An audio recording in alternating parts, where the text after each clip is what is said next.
What's going on, everybody? How goes it with all of you?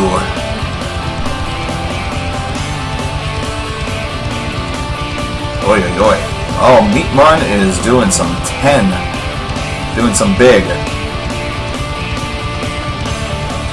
Falling Snow by Agarlock to kick things off. Oh my god, 10-hour shifts at a foundry. Yuck. I can't imagine that that's that much fun, but here we are live, we are here. And falling snow is actually not what's happening outside. It was snowing a little bit earlier. In fact, whenever I was out prior to starting with stream setup, I was listening to the Mantle, actually. I was listening to You Were But a Ghost in My Arms.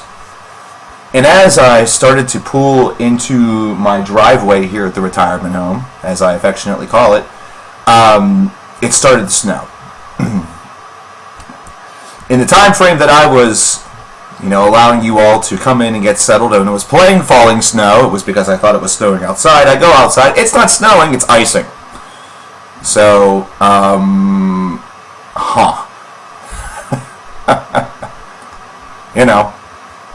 what are you going to do? What are you going to do? More videos, less streams. I hate videos. I hate it. So, ain't going to happen. We're going to be leaving the video side. We're going to be streaming along in 2020. The streams will probably be a little less numerous as well, considering I will be doing other things. It's just time for some change. But Duffy, coming over the top, wants to hear Sailing to America by Saxon. And Rip Notebook coming over the top with Who Will Guard the Guardians by Under Oath. Hey, it's going to be an interesting day. It's going to be an interesting day because what I initially had pinpointed for today is the $500 incentive. Let's go ahead and get Sailing to America by Saxon up and running, by the way. Thank you. I will get that added to the title momentarily. And that is still going to happen.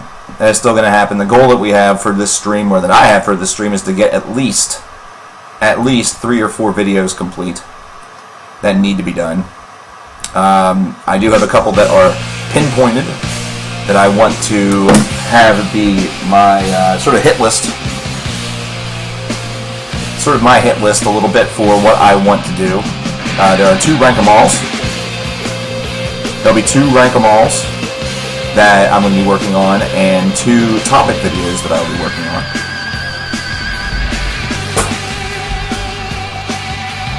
There we go. We got both of those represented. We have another one coming in from Brad. Wants to hear The Sin of Sodom by Sodom. To add that on, we'll go ahead and do that.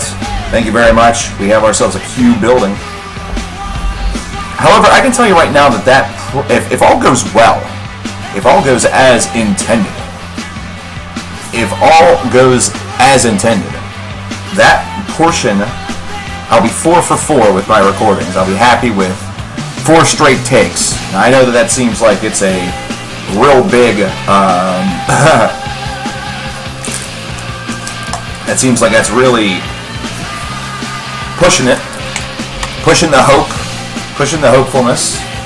Because usually whenever I record stuff, at least how it's been this year, it's been at least 4 or 5 attempts before I finally get something that I'm happy with just one.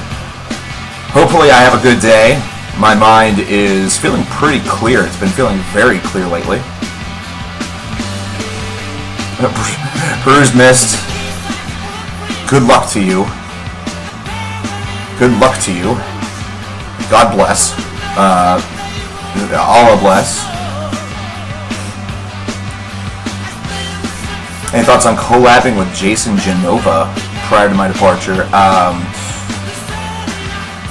Considering the time frame that I have left and what I have to get done, that's going to be a real challenge. Doing any sort of collab prior to departure would be almost impossible, I would think. One of those topics, vids a band that starts with P. It is not. I'm not sure which P band you are speaking about. It just sounds weird to say, what P band do you mean? If you're talking about Persephone by chance, there is a video that I do have to do on that. It's an album review for Evil Toad. That is not one that is on the table as of right now, mostly because prior to doing that one, and also prior to doing Static Your video, I tend to like to do those directly after I listen to something, so it is completely and totally fresh in my mind.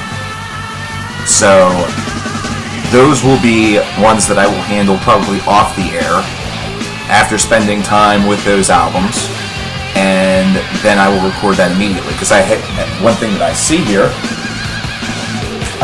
whenever I was setting this up, I was a little bit concerned about how the setup was going to look and what it was going to be, how it was going to work. And I'm still a little like, I don't know, because you see back here, you might see in the bottom, like, I don't know, left-hand corner of your screen, a red light that is on. That is for the camera. I still actually have no idea what the audio of these videos are going to sound like.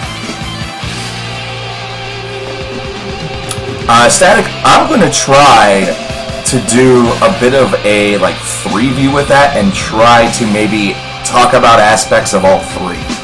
The two ones that I was going to talk about before and the new one. And the cool part about the new one is that I'm going to go into that completely fresh, because I have not gotten a chance to sit down and listen to that whole thing yet, and that's been on my hit list. I've been getting my album of the year hit list squared away.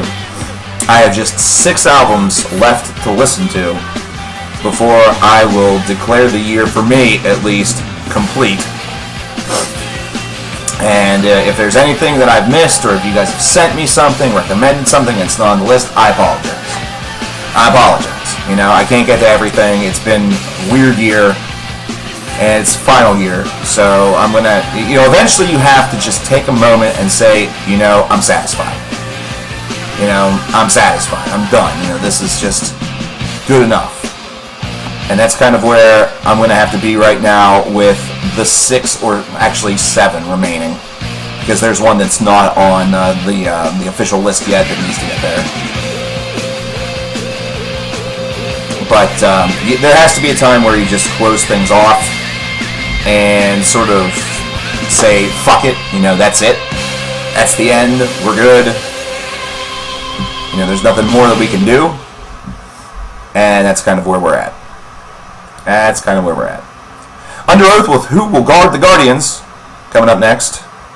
Last night, and actually this morning, my God, I did a lot more cleaning up of tags and stuff, and a lot on Last.fm. So, this would actually be more fun, or more of an interesting topic, if both Waterblanc, Meatmun, or not Meatmun, but Evil Toad, anybody who uses Last.fm knows that in a typical day, you're probably going to listen to maybe 100 songs if you are super ambitious, probably less. Cleaning up is weird, because despite the fact you're deleting old squabbles or old information and replacing it with accurate information, they count it as new.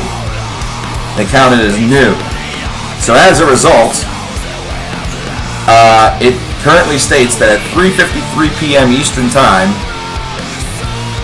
on the 10th of December 2019, so far today I have listened to 351 songs.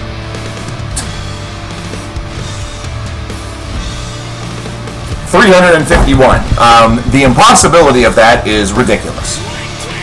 And if you're not on Last.fm and you listen to music a good bit on your computer, why aren't you? It's a really cool service. I promise you it is a cool service, especially if you are a self-proclaimed music nerd. It is an awesome way to track what you listen to and see, you actually, there's one thing to say, oh, I've listened to this song 1,000 times. And I know that it's an exaggeration, but this can actually quantifiably tell you how many times you've listened to something. And there are tools, such as Universal Scrobbler or Open Scrobbler, where if something isn't posting to the site, or you're, say, in the car and you listen and you remember what you listened to in the car, you can use those tools to get that stuff on board. There's even one for your phone. There's tons of tools that are available. That's last.fm. If you are interested, if you're already on board, share your names around, share your stuff around. It's a shame that this was not something I was doing all the way back in 2009-2010, because I've had Last.fm since 2006, but honestly, I took 6 years off from it. This laptop right here that has been a trooper and has produced probably more than 2,000 CKN videos has been responsible for each and every stream and everything like that. This little sucker never got the plugins. I never downloaded the plugins. I forgot about it. I was so complacent about my previous laptop having all those plugins that I spaced. I thought to myself, oh yeah, that's on there, and then I realized after a couple years, shit, no, it's not. And at that point, I was like, well, I guess that era is over, because now nothing is accurate. And then just recently, the combination of Waterblonk and Evil Toad and a couple of others of you fine characters in stream reminded me of Last.fm. I grew kind of nostalgic for it, and decided to get it back. And here we are. I heard about Kanye West supposedly making a heavy metal album. Why am I not surprised that that might happen? That just seems like something that he would do. Here's The Sin of Sodom by Sodom, our third track from our queue so far. I've been using this laptop since 2015. No, I've been using this laptop since 2013. I got this laptop in May of 2013 after my previous one failed to turn on, which is a real shame because there is a lot of stuff on that hard drive that I would like to get off, including a lot of music. There's a ton of music that's on there that I would love to get. Cameron Reed, what's going on, brother? How are you? Thanks for coming out.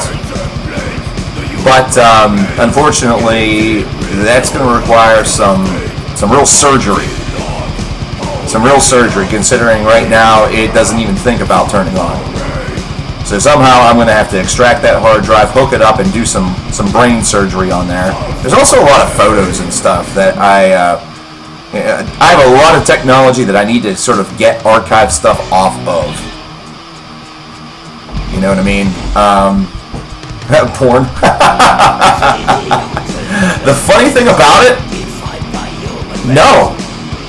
Like, not a single thing, or not a single file that I want to get off of both my old laptop as well as my old massive 1.5 terabyte hard drive is pornographic. Most of it is music. Some of the photos are of friends that either I no longer am like associated with, or are from memories that we had that I would like to recall. You know, I would like to be able to look at every once in a while and be like, man, those were good times, you know, shit like that. You know, all the stuff. And I would say that 98% of the stuff I want off of both of these computers, or this computer and this hard drive, is music.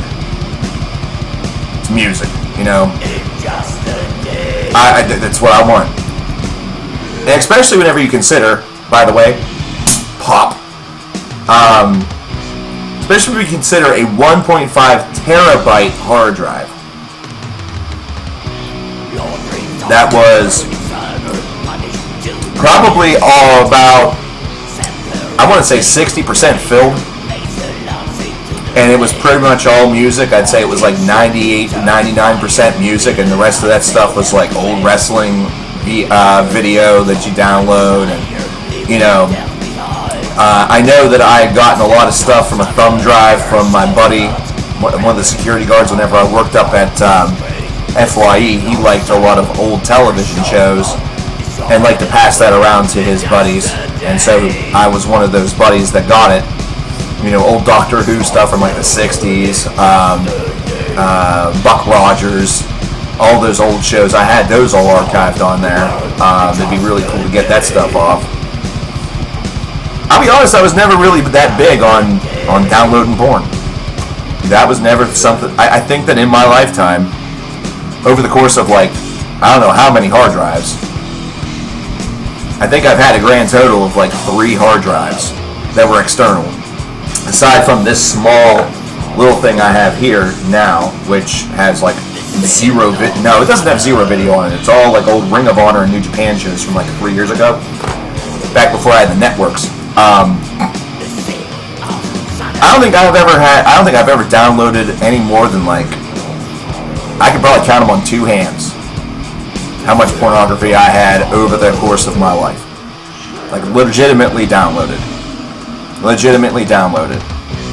And I think it's probably one of those things where most of that stuff I watched once, you know, did what I had to do, and then deleted it. I didn't want it. Any AEW? No, no AEW on that hard drive. All that stuff is on Bleacher Report. I can go back to that anytime I want because I set up an account. I paid for the stuff. You know what I mean? You know, that's AEW's a company right now that I will still throw my money at. Like I'll still throw serious money at. And I was mad for a couple of seconds because NWA's first pay-per-view is this coming Saturday, Into the Fire. Is it Sunday or Saturday? Shoot, I'm trying to remember what day it is. Was that Friday? Well, whatever the date is, it's coming up. And they had a deal, they had a special where you were going to get money off on it if you ordered it before the 7th, and I didn't. And I thought it was going to be this major league deal, like it was like 50% off or something like that. This is Sodom, Mark. This is Sodom. The song is entitled "The Sin of Sodom."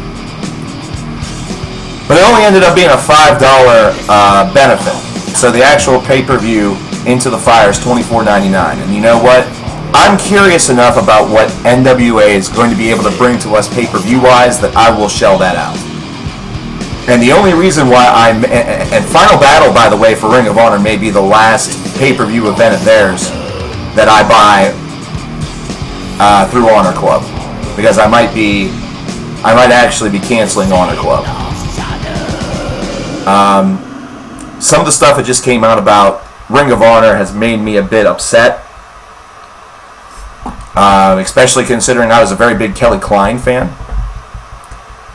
I'm a very big Kelly Klein fan, so I'm hoping that she ends up either in AEW or, like, I don't really want her to end up in WWE because I feel like she's just going to get lost in the shuffle there. But if she gets a good payday from them, then fuck it. You know, she deserves it.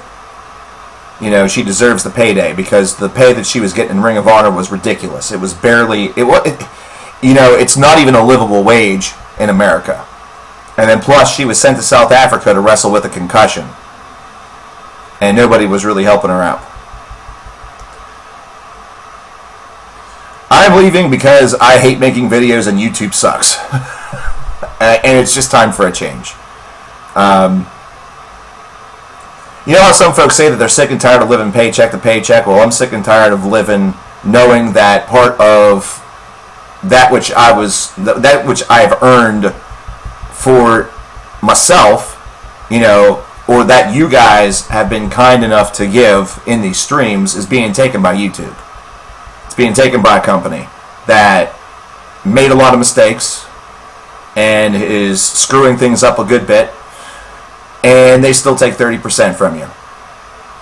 That's why, you know, I keep Super Chat active because I know for some of you that's the only option that you have if you want to, you know, throw money to the show in order to get something played live. You know, if you want to do a song request or if you just want to be kind out of the goodness of your heart. And I'm thankful for all of that. I don't want that to be misconstrued that I'm not thankful. I am exceptionally thankful. However, in using that, you're also paying YouTube 30% of whatever it is that you donate. Some would say that I'm being cynical and older. I am getting older. So that's very true. However, if you take a look and a gander at a lot of YouTubers on this platform these days, you'll notice that they're doing a lot of other things in order to generate the income that they have been losing due to what the platform has decided to do. You know, you have Mini Lad, for example, one of the most popular YouTubers, you know, easily one that has made a lot of money from this platform, that's out there with Big Jiggly Panda on a comedy tour. And that's because right there in their videos, because I do watch Mini Lad videos, I don't care. I like Craig. Craig, if you happen to come across this and see this, we should talk. We should talk, buddy. Seriously. But anyway, they're saying right there in the videos, well, this is getting demonetized, and it ends up being true. It ends up being true. You know? Will I move to another platform and do reviews or videos? I will not be doing... no. I wouldn't be doing videos or reviews. I'll stream. The only thing I plan to be doing in 2020, or once the retirement ends, you know, once the retirement goes down, which is supposed to be the end of this month, but may have to push until the first month of January if I don't get everything recorded and put out that I want to, I would just be streaming. I'll be streaming intermittently, whether that's on this platform or on Twitch. That's what it would be. That's what it would be. Hey, Shaker, how you doing? How's it going, man? But yeah, anyway, to go back to the Ring of Honor speech, the Elite took a lot of the fans that were there simply for those people. You know, simply for those couple of stars. And some could say that Ring of Honor gave them a platform that caused them to get popular. I'm going to tell you, I'm going to be honest with you. What made the Young Bucks and Cody stars was not Ring of Honor. What made Adam Cole a star before he became a superstar in WWE was not Ring of Honor. It was Bullet Club. It was the Bullet Club angle. Whenever people were saying a couple years ago that Bullet Club is legitimately the hottest angle in pro wrestling, they were right. And it did more for the business. I want you to consider the ripple effect that Bullet Club has had on the business. This is an angle that started in New Japan Pro Wrestling. They were heels, you know, they were bad guys. You know, they were seen as the evil foreigners, essentially, because very few members of Bullet Club were Japanese. It transformed the business over in Japan. They got over big time to the point where even as heels they were getting cheered like baby faces. And that's a Japanese culture where they're very, you know, they have respect for everybody. I mean, they have respect for all the performers, but they will react appropriately when necessary. And through talent sharing and through other contracts, they were able to include and expand with memberships such as the Young Bucks. And whenever Cody left WWE, they included him. And Adam Cole was there from Ring of Honor. So just having that talent exchange, the thing that has probably been the best and most fruitful thing for Ring of Honor in the past couple of years hasn't necessarily been the Elite. It's been the talent exchange that they have had with New Japan Pro Wrestling. And that's something that is going to be coming to an end, because New Japan recently announced that they are going to be doing New Japan America, you know, NJPW America. And of course Waterblown comes in, wants to hear some Mersbo, because we're talking sports. And that's whatever to me, because I like talking about this stuff. This stuff is interesting to me. This stuff is extremely interesting to me, because whenever you're a wrestling fan in this modern age where so much is going on and things are obviously very different than they were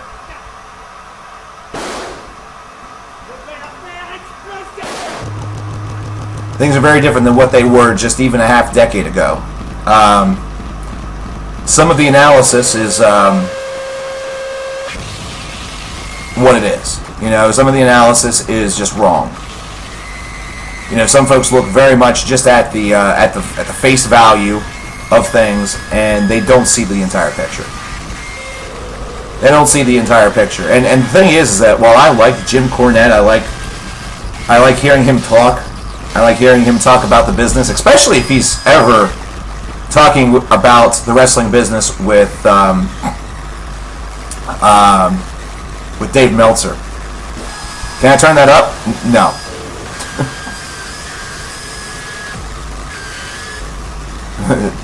Out of fairness to everybody else, barely. But anyway, if you want to know what the market of New Japan Pro Wrestling is going to be in the 2000s, or the 2010s rather, it's going to be two things. It's going to be the two of their top stars legitimately crossed over simply based off of one match. And instead of it being a matchup that was just perceived by smart marks as glorious, it legitimately was. And those that actually deny that match and say that Okada versus Omega, any of them really, any of the three matches that they had in their main series, anybody who says that matchup sucks is a Looney Tune. And that style, you know, they are so accustomed to sports entertainment that seeing the Joshi style, you know, seeing that hard-hitting, you know, strong style, you know, they like it as a tagline for Shinsuke Nakamura, but actually seeing the style hardcore bores them to death, or think it's just unnecessary violence.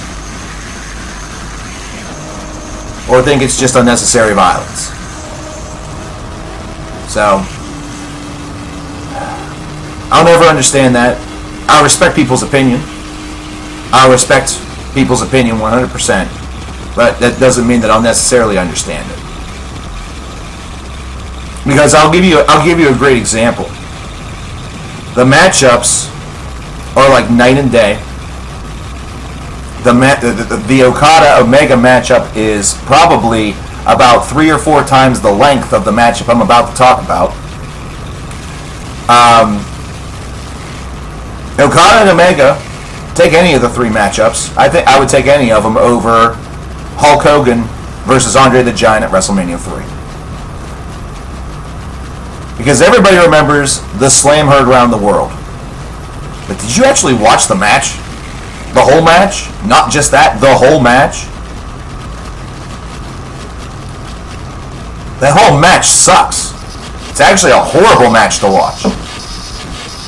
You're sitting there the whole time praying that the slam is coming up. You hope it's coming soon. Because the matchup itself is terrible. It's an awful match. And there's good reason for it. There's real good reason for it, actually. And that's the fact that this was, as Andre was starting to really lose a lot of his mobility,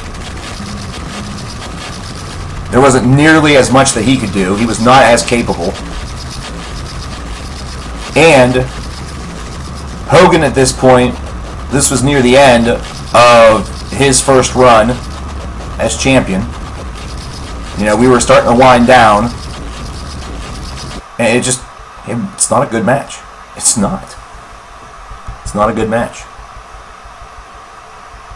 But let's transition a little bit. Live recording. Now, I feel like I need to give you some... I feel like I need to give a little bit of context for this because it's going to look, I think, a little bit weird. I think it's going to look a little strange. For one, while I'm live recording, I won't be able to read chat.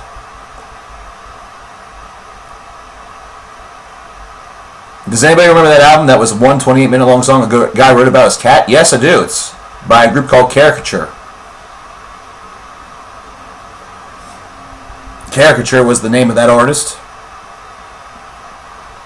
I'm actually friends with the gentleman who's responsible for that. I love it. It's great.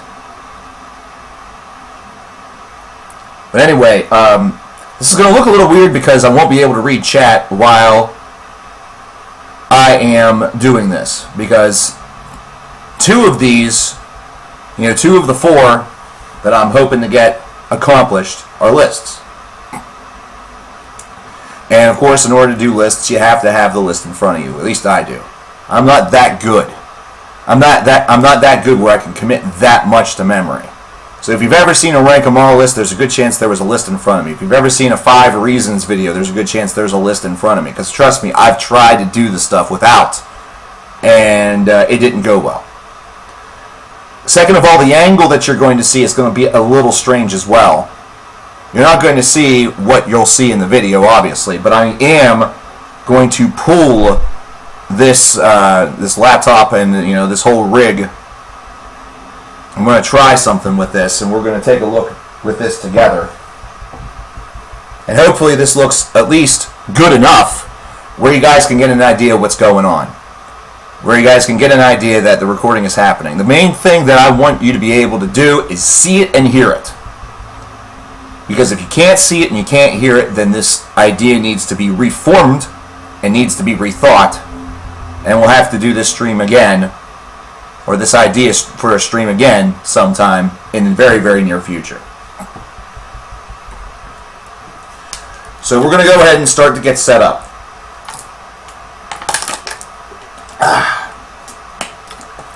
So you're going to see some moving happening. You're going to hear some noise.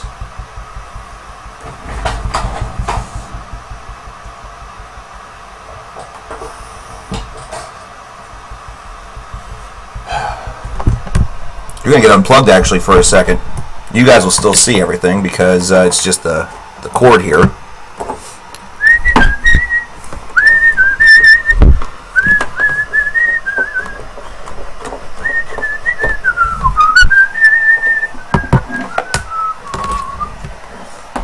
These cords are all tangled up, of course, because I threw this setup together.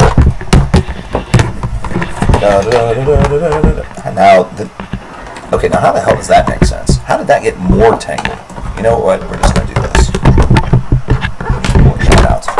Cords everywhere! We can call this cord stream. Cord stream! Everyone's favorite.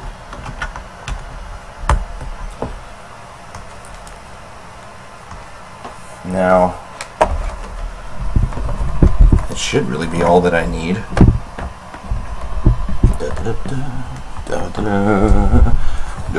Oh, I'm dragging my headphones. Oh well. That's fine. Any donations, by the way, that I catch between recordings, I will play the songs. You guys will be able to hear it, I won't.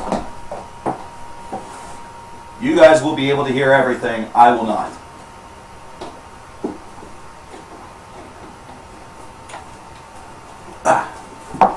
Get that plugged in. Beautiful. Okay. Now,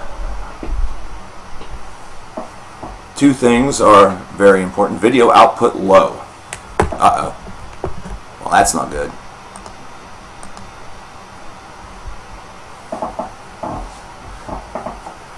So you're going to see, I guess, something like this. Only I'll be facing camera as opposed to facing you. Although I might be facing you a couple of times. This needs off camera, obviously.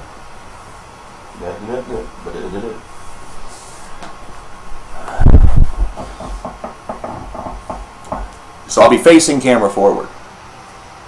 So it might seem a little strange, because my focus will only turn to you probably if I'm trying to read something. Now, here's another thing that's insanely important.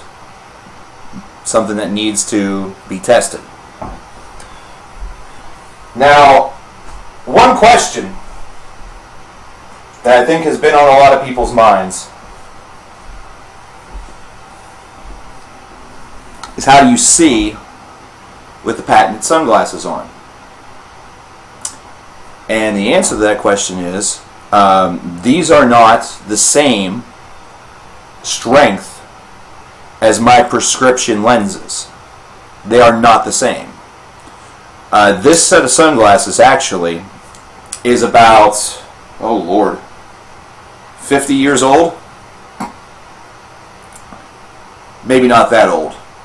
Maybe closer to 40. Somewhere between 40 and 50 years old.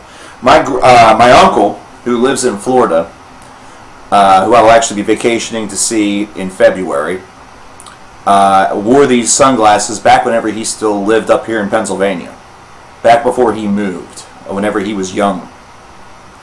These are the same sunglasses. They have lived on this far. In many ways, wearing these are a bit of a tribute to him. Because, hey, it's family, dude. It's family. So, what I'm going to do... Yeah, I won't be able to read chat. I won't be able to read chat once we get started. I haven't started yet. I have not started as of yet. I'm not going to be able to read chat because we're about to do some live recording. So, I need to do a test here.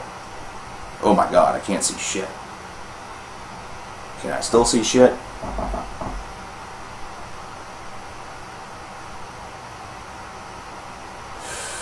That's a little, not ideal. Not ideal. Another thing I have to do is I need to make sure that if I do have to pull this closer, which I am going to do, that it does not get ever in the frame. Which, fortunately for me, it does not. So, this setup is actually not too bad. I'm actually going to pull the rig closer to the camera. This is pretty interesting. I have never done this setup like this before. Let me just address you guys for a minute before we get started. I'm going to take you a little bit behind the scenes, although there's not going to be any real like photos or anything to back it up. But whenever I used to record, what I did was I had this couch was always in the room. I used to have an ottoman that was right in front of this couch because I didn't have, for a long time I didn't have a desk whenever I was living in Hell Apartment. I didn't have a desk at all. I got one, and the minute that I set it up, I realized it was a bad idea because if I put a chair in front of that desk, no matter what kind of chair it was, I was going to be left with next to no space to move because Hell Apartment was that small. You know, it was that small. In this setup, it works fine because the room is bigger. But at any rate, so we had couch, we had ottoman right in front, and then behind the ottoman was where the camera was. So that's the reason why sometimes the shots seemed a bit distant. And one thing that you may notice, and you may have some audio questions, or you may say, you know, speak up or something like that, the camera is a lot closer to me now. So in order to offset, you know, massive clipping, and I can see this already just from looking at my bar on my camera here. In order to offset that, I will be speaking a little bit lower. So I'll be speaking a little bit lower. Now, I need to get some water. I always have to have water with me. But yeah, as a result of that, the setup was kind of wonky. The only positive thing about it was that my computer was sitting on the ottoman, so it was directly in front of my face. So there was never any sort of like weird angle. The only thing I ever had to do sometimes was squint in order to see it. New location? Yes, this is the retirement home. I call it that because I'll be retiring soon. Now, the 4 videos I hope to record today, and if it goes extremely well, I may go even further, are as follows. There's 2 rank-em-alls and 2 topic videos. The first 2 rank-em-alls are Rank-em-all Kill Switch Engage and Rank-em-all Meshuggah. The two topic videos that I hope to talk about: why hybrid metal should exist as a genre, and why the big four could be the big six. Those are the four I'm aiming for. Now, changes could come. You know what I mean? I could decide after doing the two rank 'em alls that fuck it, I'm doing well with rank 'em alls. There's a couple more rank 'em alls we have to do. Might as well just toss that on. Or we might just end up doing more than four. I'm hoping that we do more than four. As of right now, counting the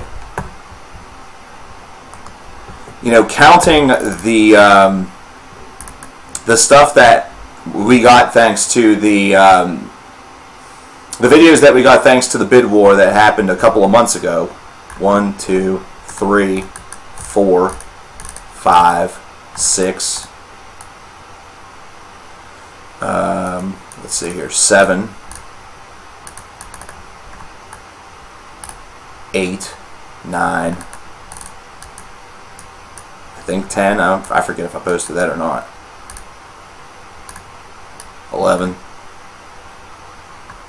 I know that I don't think that's been posted yet, so that's 12. 13. Ooh, that would be a good video to do. Ooh, boy. We might be doing 3 rank 'em alls. 13. 14. That hasn't been posted yet, so that's 15.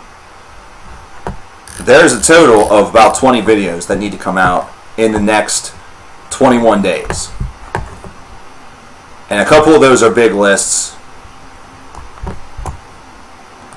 And actually there's probably 21 or 22 because there's the main, we don't have to bid war for the main, big videos.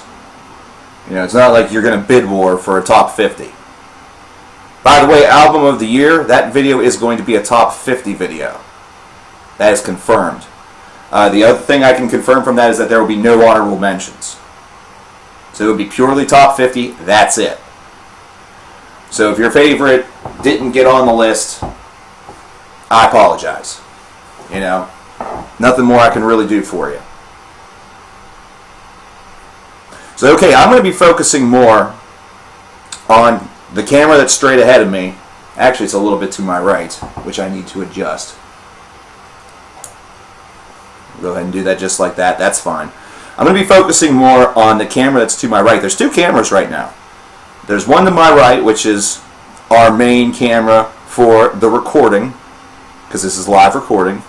And then camera left, which I'm focusing in on you right now, that's you guys. That's the live stream camera. So we have 2 cameras running at once. This is weird.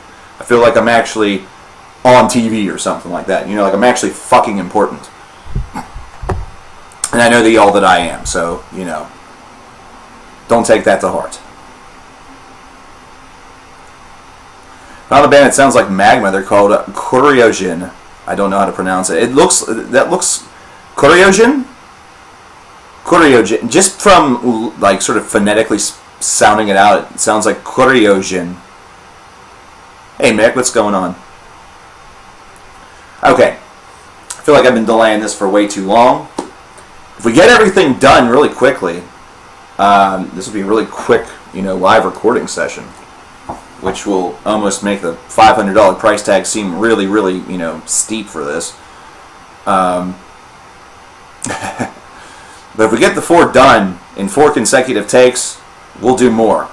We'll do more. We won't just stop there. If I lost weight, yeah, I actually have. I'm under 200 pounds for probably the first time in more than 10 years. And the funny thing is that after I had food poisoning, that's what actually got me under 200. I started eating like a fucking horse, and I've still maintained the weight. If you want to lose weight, don't eat until 7 p.m. every day, and move shit for 3 weeks. So basically, if you want to lose weight, be active. As foolhardy as that sounds. I'm getting monster too. I always like to have drinks and stuff around whenever I do these recordings because sometimes you do damage your voice. Oh, one other announcement. One other announcement.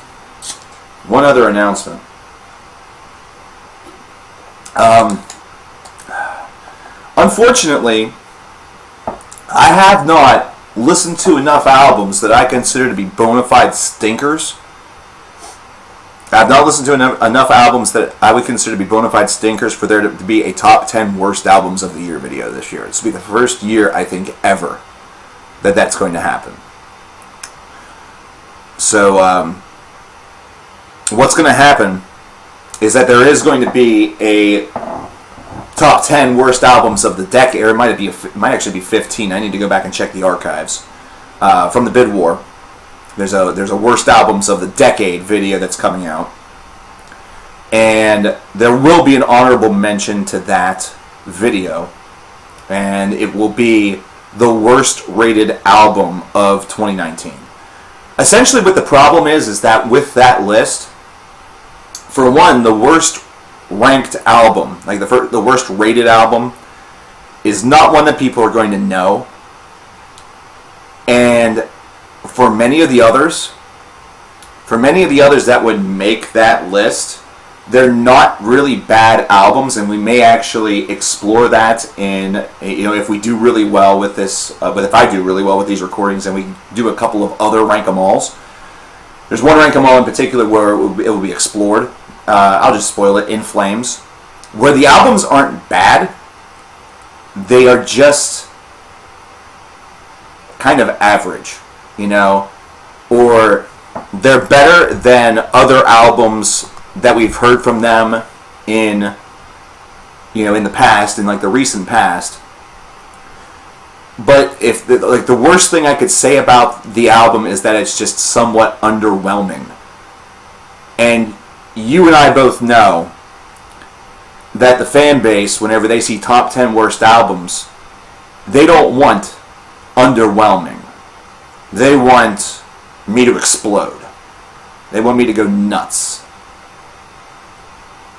You should check those year stats on Metal Storm. It's more accurate than Metal Archives.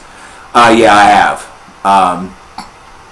The funny thing about it is that Metal Storm and I, sometimes it almost looks like I work for them or something like that, because I guess I get a lot right, or I guess that I'm on par with Joe Q, average metalhead. So weird. So many videos in a short time, I'm going to be exhausted by the end of the year. The thing is, if I get the stuff recorded, recording it is the part that bothers me, because that's the actual performance aspect of it. Editing is going to take time too, but whatever. Rendering is the longest part of the process. I'll give you a quick little snapshot of the process, and then we're going to get started, because I'm, debating, I'm just going fucking nuts here and not getting to it. I hate making videos. Can't you tell? I'd rather talk with you guys one-on-one than make videos. Anyway,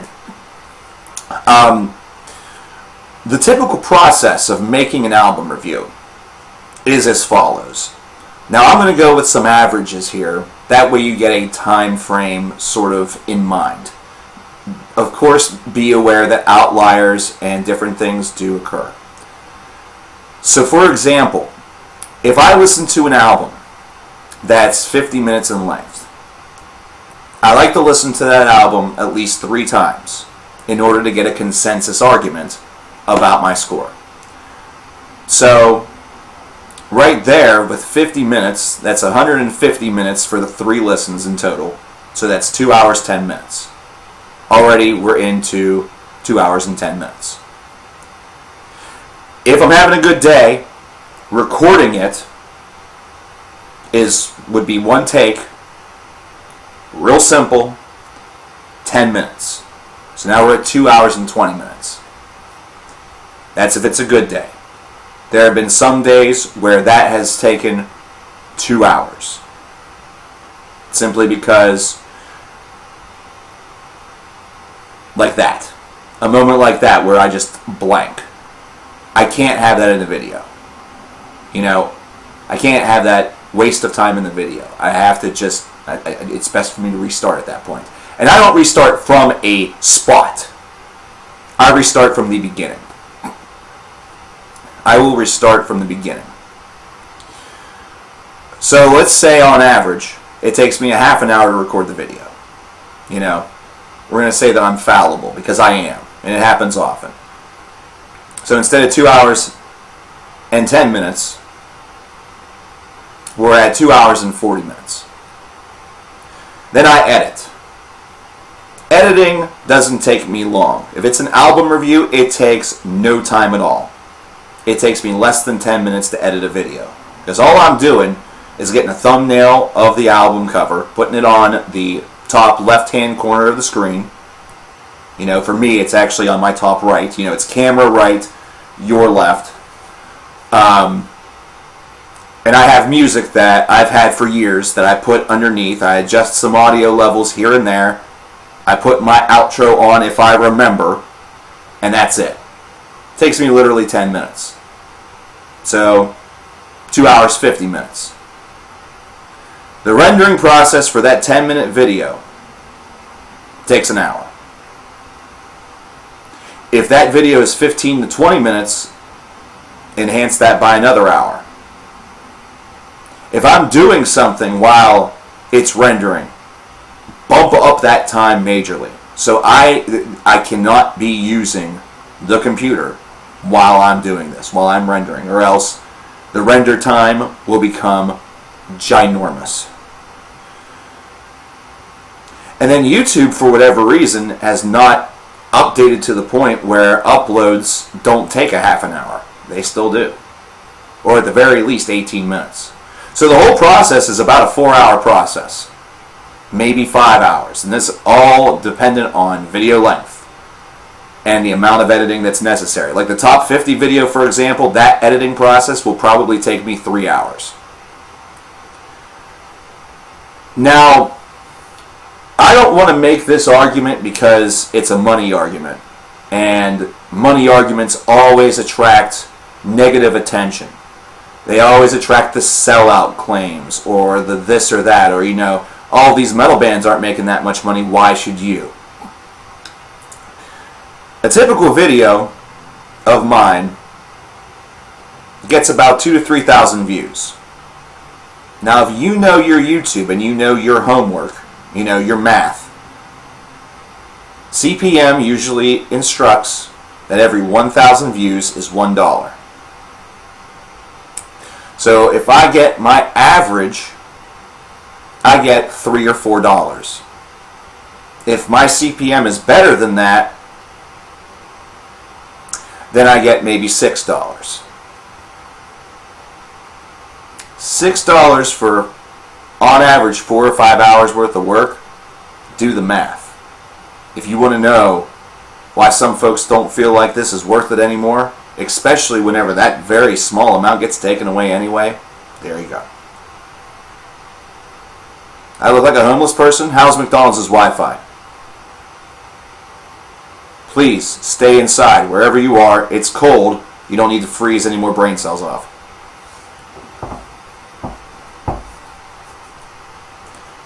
I look homeless while in a home. Well, I guess I'm looking homeless at the right place.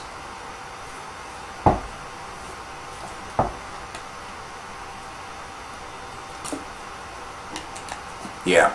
Rendering sucks. It's the worst part. It really is. And processing power does help a little bit with that, but not much, because it is a dedicated process. It's something where they are looking at each frame. Oh, I know, I'm just kidding too, Redhorn. I like shooting back at people. That's what I'm all about. I like shooting back. The only people that I will actually take seriously and ban are people that are directly trying to offend others, or just are those folks that are like, whatever, you know, that shit. I hate that shit. But yeah, it's just, it's so dumb. It's so dumb. It's so dumb. But anyway, I don't even know what that was. That was stupid. That might not bode well for these videos we're about to do. That might not bode well for us. We might be here for a while.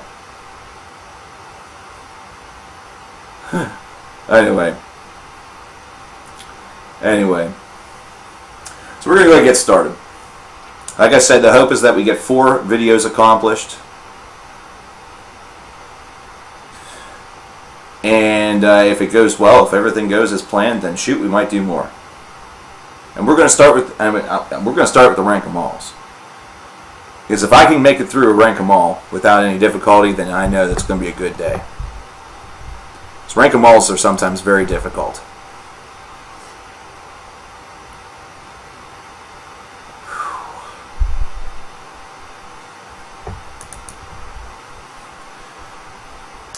So let's see how good I am. See, this used to be no problem. This magic just used to flow from me. Then I got old. Don't get old. Sound advice for all of you out there. Don't get old. Getting old is dumb.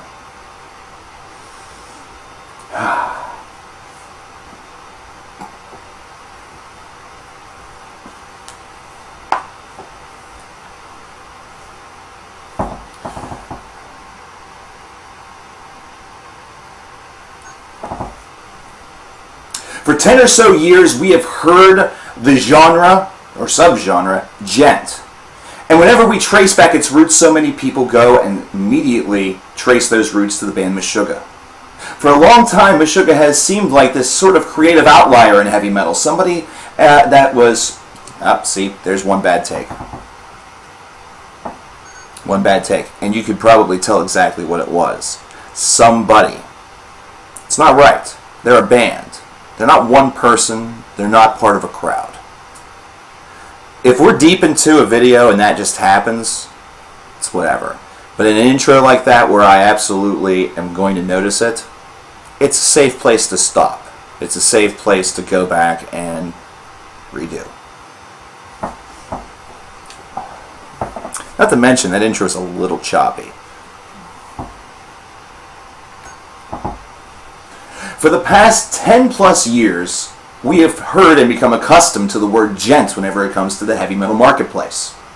And whenever we trace back its lineage, whenever we look for the originators of this sound turned subgenre, it always seems to go back to the band Meshuggah. Meshuggah has always been a very creative product on the heavy metal market, an outlier of sorts. Really, ever since their inception in the early 1990s, this group seemed to want to do things a little bit differently. In this groove metal market, they sounded markedly different, using a guitar tone that did seem a bit unique and always gave them this air of being one of a kind. But now, of course, many years later, so many have decided to emanate this sound and have now created its own subgenre and culture. But what about this band Meshuggah? What about this group? How do their albums, all 8 of them now, full lengths, rank among themselves, not among heavy metal itself? It's time for us to examine Meshuggah's albums one by one, 8 to 1, and see which is the worst, which is the best, and which are in between. It's time for us to rank them all. And please, give us your list in the comments box below. Number 8 is Contradictions Collapse. This seems a bit fair considering this was their first album, and one that is honestly not a great foretelling of the band that was to come. It is an extremely creative release that does have some markings that some may say eventually turned into nu metal or some aspects of that. It was a lot more creatively diverse. They were taking a lot of risks with this disc, and as a result, it can sometimes sound a bit jarring. Like it goes from one idea to the next and doesn't have very much rhyme or reason to it. But don't worry, they very quickly were able to narrow down their sound and create something that would become heavy metal gold. Number 7 is Koloss. Now this disc might be a bit of a separation point for some, considering there are those out there that absolutely love this album. But whenever this first hit my ears, my immediate thought was some of that disjointed nature that we just talked about with Contradictions Collapse. A band that was trying to maybe focus a little bit too hard and got a little bit further away from their mission in the process. The songs were still very heavy and the tone was still extremely dense. However, it doesn't lend itself to memory the same way as some of the other albums that this band's been able to produce. Even though it does have its strong points, Koloss still just feels like it's more of a bottom-of-the-barrel material album for this legendary outfit. Number 6 is Catch 33, an extremely interesting concept, one that saw the band try to go even bigger and deeper than ever before, and as a result, released a very strange conceptual-based album that has a lot going for it. The reason why this is so low on the list is not because of its, lending itself to memory or aging particularly poorly. It's more so based around the class that it's around. This is a disc that still has plenty going for it and does well to really further expand the growing experimentation that Meshuggah was willing to take on after some of their early successes. This is a disc that just, in the grand scheme of things, falls into place simply because others are a bit better.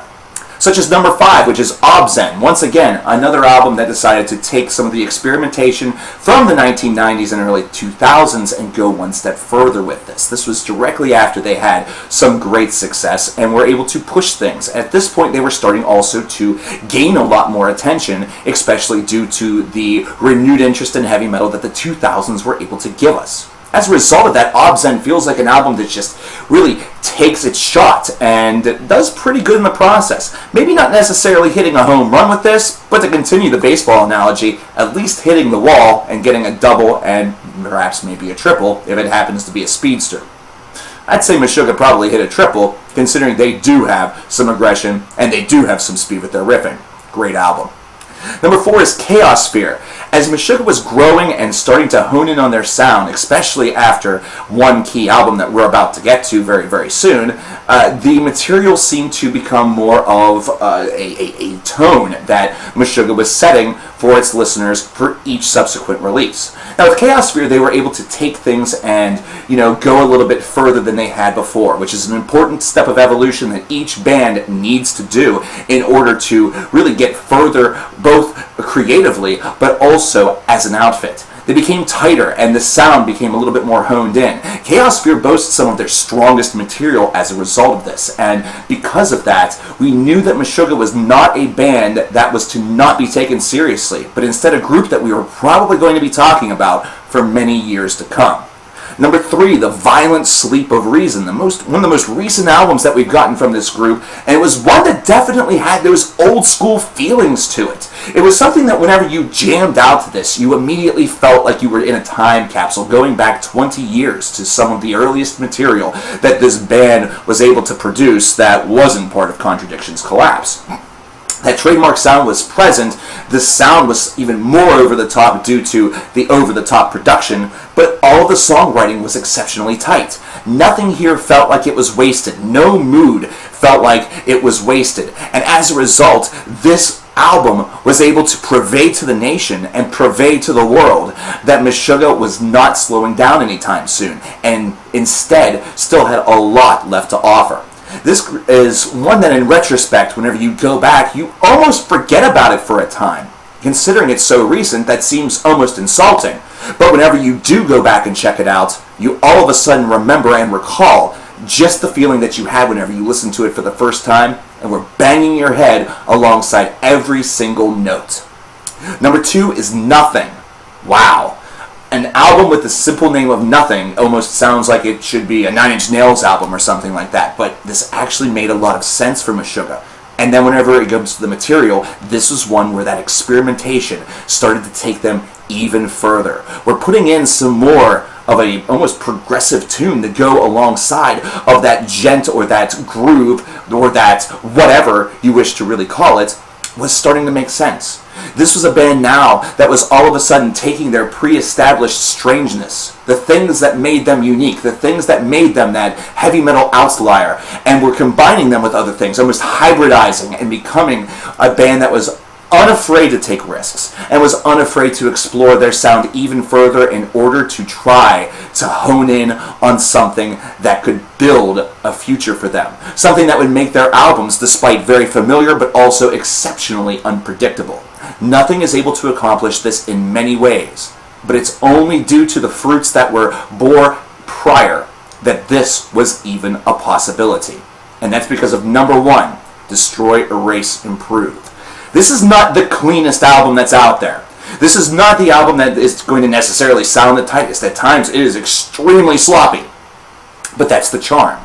That's the allure. That's the thing that makes Destroy, Erase, Improve the powerful album that it ended up being for Meshuggah. Because this was where that gent sound, this was where that strangeness, that thing that made them the heavy metal outlier, that made them immediately fixated by eyes and ears of listeners, was really able to come into the surface and was really able to showcase itself. Whenever you listen to this album, you never really heard this sort of tone or this sort of idea truly magnified to the degrees that Meshuggah was able to take it. Groove metal was able to do some of these things, but not in this way. This was a fresh take, a new vision of what this style of music could potentially accomplish. And in doing so, they also established a songwriting trope that became powerful and useful for them now for a generation. It's an absolutely incredible disc. Returning to this album is like taking a time capsule back to the 1990s, a time where we have been told over and over again that heavy metal was weak. But instead, we slowly begin to realize, due to albums such as Destroy, Erase, Improve by Meshuggah, is that all that has been meant by the term of metal being weak was that it was not in the forefront. It wasn't in front of the cameras. But instead, heavy metal was truly strong. And at this point, this band, still very much in the underground, screamed after they emerged from the surface, "Look at me, look at this, you aren't ready, but here it is." This is an absolutely legendary album among heavy metal, and for very good reason. There you have it, ladies and gentlemen. What was your list? Please let me know in the comments below. My name is coverkillernation. And it has been a pleasure throughout the years bringing you lists such as these and videos such as the others that are on this channel. I thank you, and I'll see you next time. 924. Pretty much what I wanted for that. For 8 albums, that's about what you want. So you can probably tell that the rank 'em all for, say, Rush is going to be fucking long. But I'm going to try to shoot through that really fast whenever I do it. I actually did Meshuggah before Killswitch Engage because I need to do a quick little refresher for myself in all actuality. Everything is all of the actual information is improvised. The only notes that I have is what the list is. So, can I actually show this, I wonder? There should be a way that I can show this. Let's see. Well, you're going to have to take my word for it. The only thing that is on the screen in front of me is the list that you heard. So Contradictions, Collapse, Colos, Catch 33, with the number next to it. That's it. Very seldomly, like if I'm afraid that I'm going to maybe misidentify a subgenre, or if I'm going to misidentify some information, or I will sometimes try to give myself some pronunciational tips, which never works, by the way, because my pronunciation is just going to be ass regardless. That's just sort of, I guess, one of my gimmicks at this point.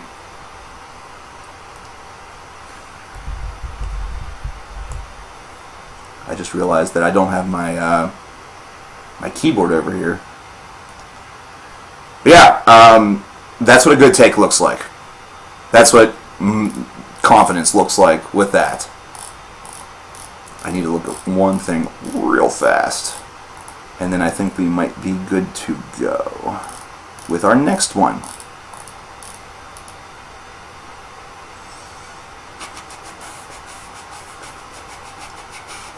So I remember talking about this album, but again, I'm thinking that, yeah, got it. Got that. Sometimes what happens with Rank 'em All videos is, first of all, you have to go back and listen to the stuff sometimes to try to just remember.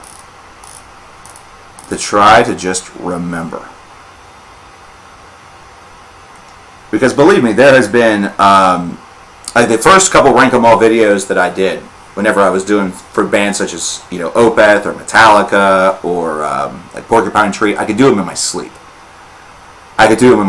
But as I was doing more requests and and as they were becoming more something that was part of Listmanias or different stuff like that, I started to realize, man, these are bands that I know things about, and I may know some of these albums individually, but some of the stuff from before I was CKN, especially whenever it comes to some of the metalcore stuff, such as Killswitch Engage, I had to go back and spend some time with those albums.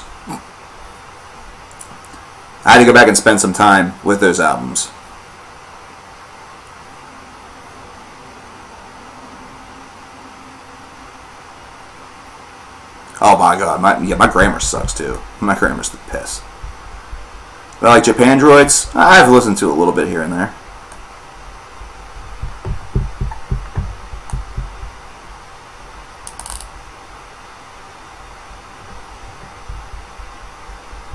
Yeah, my grammar can be piss.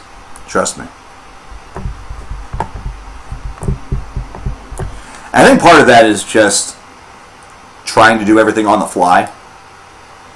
It's sometimes the last thing that you even think about getting polished with. If I went back and tried to make my grammar 100% sterling at all times,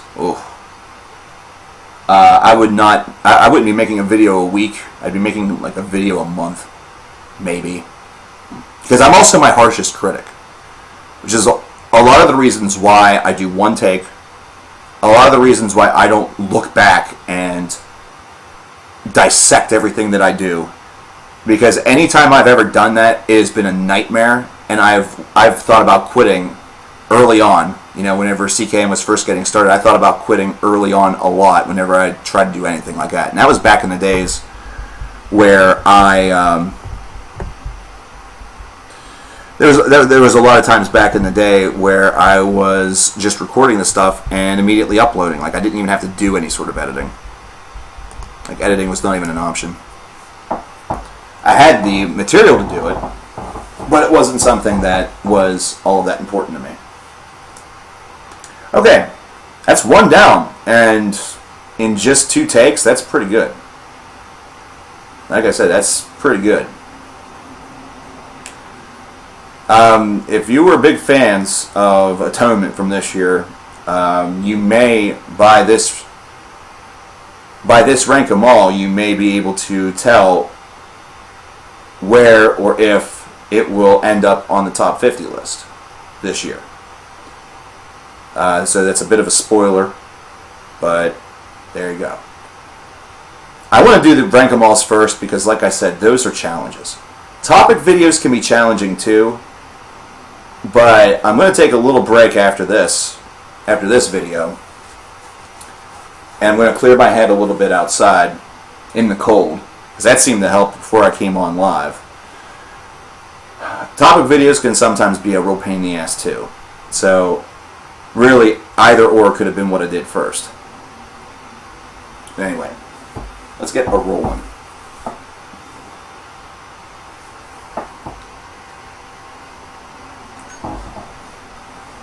It's amazing to imagine that in 2020 we will be marking 20 years of Killswitch Engage albums. After all, their self-titled debut came out in the year 2000, and in the past 20 years, I mean, where's the time gone? Killswitch Engage were one of the most important bands of the metalcore boom that was able to come out on the opposite of the millennium, and really gave heavy metal, at least in America and probably worldwide, something to talk about once again. It was a brand new scene, one that was harvested out of avenues such as Boston and the Massachusetts scene, as well as others, and gave heavy metal a shockwave. Not to mention, it was another big reason why metal was able to get back in the spotlight. So after the 90s were not good for metal, supposedly, all of a sudden, metal became hot again. Killswitch Engage now has 8 studio albums, and they've had a pair of, vocalists that have been seen as legendary. But where do these albums rank? Which of these albums are the legendary ones for this band? And which are merely the ones that set up the legend? It's time for us to take a look at those and examine them from 8 to 1. It's time for us to rank them all, Killswitch Engage. Number 8 is Killswitch Engage, self-titled, but from 2000. Yeah, Killswitch has 2 self-titled albums, so this might get a little confusing. I'm going to try to identify them through their release year. This is their first album. Now, obviously first albums can be a bit of a feeling out process. However, this disc was one that was able to gain the band some reputation and attention, especially considering some of the bands that they were starting to appear alongside and bands that were also releasing their initial offerings. This group was able to really showcase their metalcore sound and what would become the metalcore sound very well on this disc, even though it was still very early on. The early stylings of Killswitch Engage definitely featured great choruses and great melody. Not to mention, everything was crushing. The growls also were offset by clean vocals, which was not necessarily a new idea, but it was something that was starting to attract the ears and the attention of heavy metal fans. This really was more the John the Baptist. We'll get to the Jesus Christ soon enough. Number 7 is Atonement. The most recent Killswitch album is not too bad, but this is one that just doesn't lend itself very deeply to memory. While it has a lot of crushing tracks and still maintains the formula that Killswitch has been delivering for, at that point, 19 years, this is a disc that just doesn't seem to have the same pomp and circumstance that some of their others were really able to give, which is a real shame, considering the songwriting hasn't gone downhill in the slightest. It still has that pop. One thing that could potentially make this, for a listener, one that doesn't feel that it hits as hard, is simply due to the fact that the passage of time is real. The fact that we are nearly 20 years into the Killswitch Engage legend. And perhaps this is just one that feels like, by comparison, is just sort of okay, and there. But for other people, of course, I'm going to look like a fool, and it might be right up there in their top 3. This is subjective, but for Atonement, it's still a disc that does feature that sound and that core, but it's one that just doesn't lend itself as well. Speaking of, number 6 is Incarnate. This is the album that actually preceded Atonement, and this is one that's, actually, it being a couple years old, kind of goes hand in hand with the argument. Going back and listening to Incarnate was not like missing an old friend. It was instead just like seeing somebody at the supermarket that you once knew 10 years ago, and you were like, oh hey, how's it going? How are the kids? Oh well, I gotta go get milk. See you later. Oh, you like Jell-O too? How fascinating.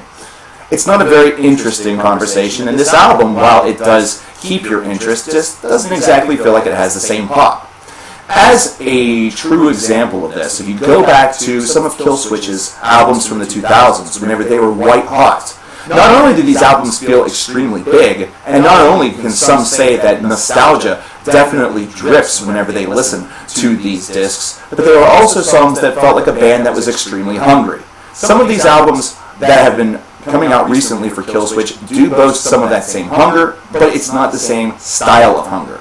Killswitch already has their reputation at this point, so their stuff is still going to be hard-hitting. Their stuff is still going to have a lot of power, a lot of passion, and a lot of care put into it. But perhaps the one thing that's missing is something that they can't get back. That quest for glory, that desire for greatness, that longing for legend. Number 5 is Killswitch Engage from 2009.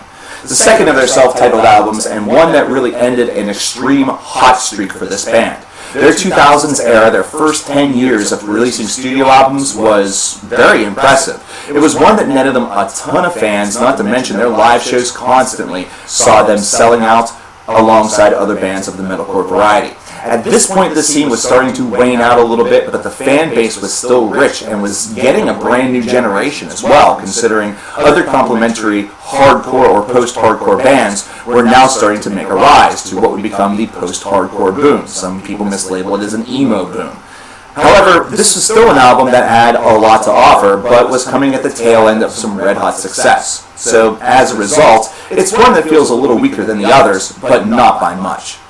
Number 4 is Disarm the Descent. This is a great album whenever you consider where this band came from, especially the history that's behind it. This is a return to form album after many years, and that hunger and that thirst, that desire to really be relevant once again, not to mention give an album that was going to be thrust with power and just adjacent with a lot of the hallmarks that gave Killswitch its name in the first place, all were present on this album, not to mention the aggression. not to mention the just huge choruses. This is a disc that's still pretty awesome to return to all of these years later, and one that definitely maintains itself in their discography.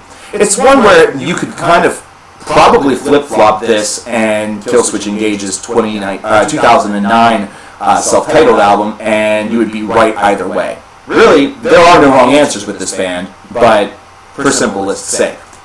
Number 3 is As Daylight Dies. We're now getting into the albums that were part of their big peak in the 2000s. And As Daylight Dies is one that was able to give to the world so many different things. Not to mention, we're talking about theme songs, we're talking about anthems, things that were recently stylized by piano. And it showcases just the beauty that this band is able to truly display. Hearing Killswitch Engage by piano reminds you of the power that you're able to get whenever you include other instrumentation, such as the guitars, the blends between those hard and aggressive vocals and those clean stylings. The fact that these tracks are all just dripped with passion, dripped with energy, and tackle topics that just feel extremely personable, something that's very relatable. As Daylight Dies could be complementary to the next 2 albums that we're speaking about, and you could call this the golden age of Killswitch Engage. Number 2 is Alive or Just Breathing, and this was the album that got me into the band, and the first one that I got.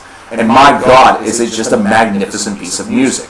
It's something that, despite the fact that it's got 18 years, perhaps right now, on, it's under its belt, it can basically go buy a pack of smokes and become a filthy addict like the rest of us now, or it can vote for one of these idiots in the 2020 election. It's still an album that maintains both its power, its energy, not to mention its prowess. This was still a very young band, and to have this sort of instantaneous success that was then translated later into future releases is something that was the marvelous part of the metalcore boom of the early 2000s. This was something that metal fans, young and old, were latching onto. There was a lot of respect that was being thrust around for bands such as Killswitch Engage. And as a result, this led to a very favorable period, not only for heavy metal itself, but for a group such as Killswitch and some of their contemporaries such as Shadows Fall and As I Lay Dying. Now, let's not actually dismiss that idea. The fact that they had the whole entire scene to go along with them. They were not a group that was alone in this. This was a full-fledged invasion. And as a result, Killswitch Engage played a key element and a key part in that invasion by releasing an album that is seen by so many as a legendary part of their early 2000s life. That brings us to number 1. That perhaps brings us to the greatest example of that sort of love and nostalgia for so many people here in 2019. And it's The End of Heartache.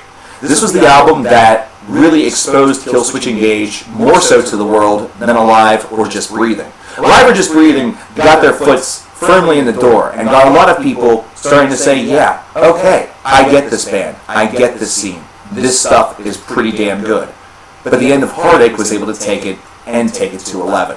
This was the disc that was able to really be the big-time, big-notch seller. It showed that this scene had traction. It showed that this band was here to stay. Not to mention, it showed that they were not going to sacrifice their songwriting or anything based off of anything internal that may come up, any sort of changes that may have had to occur in order for them to get to the status and to get to the stage. Despite all of the things that were taking place around the band, they were able to transition that energy into pure energy, pure thought, pure creativity, and outlay an album that just felt like it was as big as it was designed to be.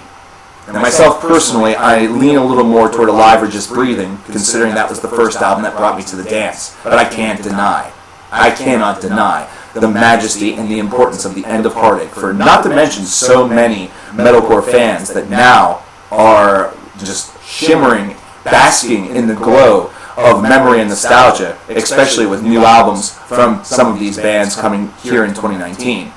But also understanding just the emotional core strength that was able to be delivered by an album such as The End of Heartache.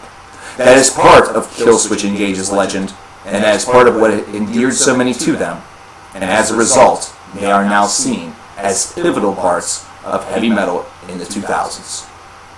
There's our list.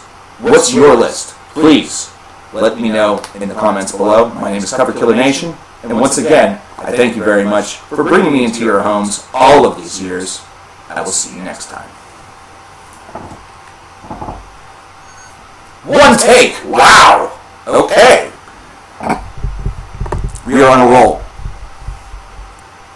We are on a roll. I think I got first comment. Whew. Okay. I'm almost a little scared that if I go outside now, I'm going to lose some of this good mojo. There's an echo.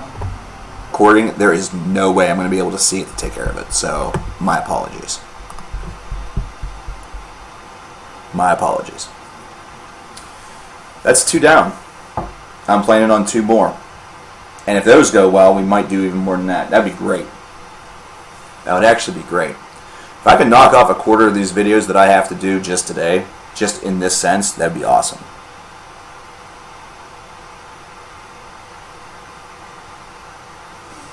But I think I am going to take a short little recess. I'm going to give my voice a little bit of an opportunity to regain itself. It is starting to get a little bit, starting to hurt a little bit. So I think I will step outside for a moment. So the cold air probably won't help.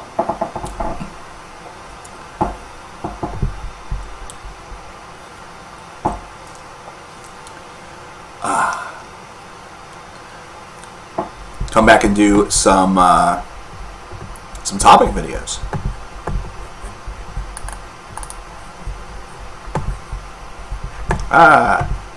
This mouse of mine is being a bish.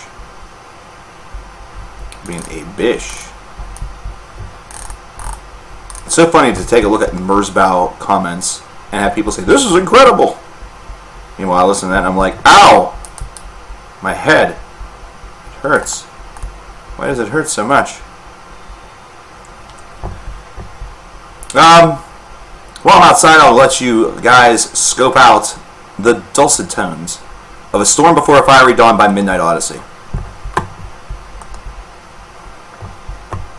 That is what I will leave you with at the moment. So, yeah. Be right back. I need to turn that up a little bit. Bam. There we go. Storm Before a Fiery Dawn, Midnight Odyssey. I will see you guys shortly. This is from Bailoon Part 1 in Tartar Chains, which was released here in 2019. Will be a factor potentially in the top 50. Will it? Who knows? Be right back.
getting into the setup is a little difficult.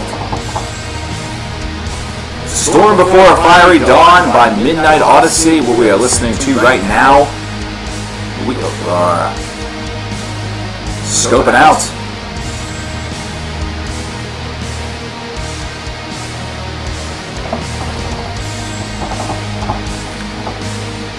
We have 2 more videos that I definitely want to get done, and while I was outside.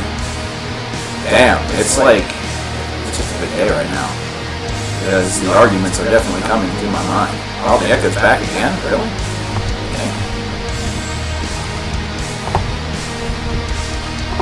Looks like I dropped a couple frames. There we are. 2 more for sure. 2 more. I have some more to do. But I do see that Meat Mun is here, so we may end the stream today after doing these couple other recordings by listening to part 1, I'll call it part 1 of Meat Munathon.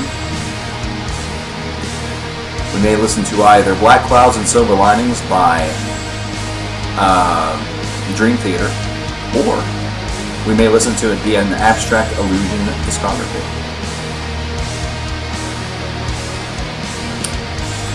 Meat Munathon, by the way, we'll probably get real deep into that with our next stream, which will be coming on Thursday. Thursday will be the next time that we come live. We may do some more live recording then. I don't know. I'm kind of liking this setup. The setup is pretty good. So we may do a couple more videos on that day. Try to get those out of the way if I have them prepared. We will see. But Meat Munathon involves the entirety so far, which is 5 albums of the Deer Hunter cycle. Their 5 album of their, it's a 6 album idea. They've released 5 albums thus far. We'll be listening to all 5 of them consecutively. It's a story-based album. You could compare it to what Coheed and Cambria has done, for example, or bands such as like Mechana, things like that. So Meat Munathon will be listening to that for sure, but there's also a couple other albums, and I'm sure if I know our good friend, if I know the way he operates, I know he's not done. I know he's got more up his sleeve. I know he's got more up his sleeve because he always does. You see, one thing that separates our esteemed friend Meat Mun from the remainder of the stream crowd here in CKN is that while most typically donate song to song, he goes with albums. He donates album to album for the most part. And if he goes against that, it's actually more of a surprise than anything else. Speaking of the next incentive, which is free request roulette, that will come to fruition in $240.50. We're close. We're almost there. And what's scary about that is that it means that we're only $740 away from my hell, my absolute misery, which would be Diabarathon, where I would listen to the entire Diabara discography. If you don't know who Diabara is, don't look them up. If you didn't like that Merzbow song that we played earlier, consider 7 hours of that. Something along those lines. That would be me. I'll get to enjoy that. Although Water Blanc is trying to make it your misery as well, saying that he is along for the ride. I'm not sure how I'd be able to make that work. Ouch. Anyway, let's get these other 2 videos that I had on the docket for sure. Let's go ahead and get them shot.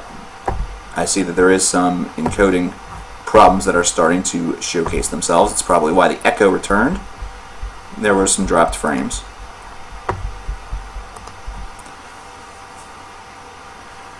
We can just have a little taste with those PWD tracks at the end. Don't forget to read the lyrics alongside of them. The Parkway Drive songs. Yes, we do have those as well.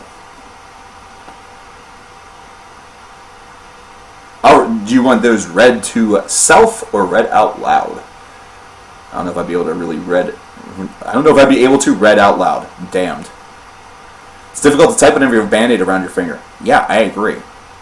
Back when I was in college, I experienced a rather stupid injury where I threw a piece of, I don't know, it was like brick or like clay that was, to go around a gutter, eavesdrop, eavestrap, whatever you call it from your location,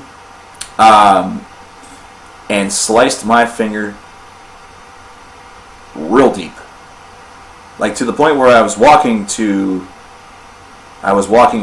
lunch with my friends and looked down, and my finger was no longer flesh colored. It was blood covered. And blood colored, or blood colored. Blood covered, even. And all I could say to them is, guys, I think I'm bleeding. And actually, for about, 3 or 4 months after that, I had been dripping blood the whole entire way to the lunchroom, to the lunch hall. And that blood trail, I guess, got the opportunity to harden or whatever. It sort of imprinted into the sidewalk, where for a couple of months I could see my blood trail on the sidewalk. So I could trace my steps after that happened, which was really funny. Did I feel it at all? No. No, I didn't feel it whatsoever. It was a deep gash too. I still have a scar from it. I don't think the camera will pick it up very well, but I still have a scar from this. That was how potent that it was. It's thinned out a bit over the years. For a while there, it was actually kind of to the point where there was a little bubble on the right side of this finger. And so, I don't know if that means that, it definitely wasn't deep enough where I could have lost the finger or anything like that, but I didn't feel it. I just saw it and was very surprised. That's happened to me so many times in my life where I have been bleeding and I have no fucking clue that I'm bleeding. Sometimes, another story that I'll give before we start recording is that I was working at Spencer Gifts, which is a, kind of a variety store. It's a variety store that sold all sorts of different stuff.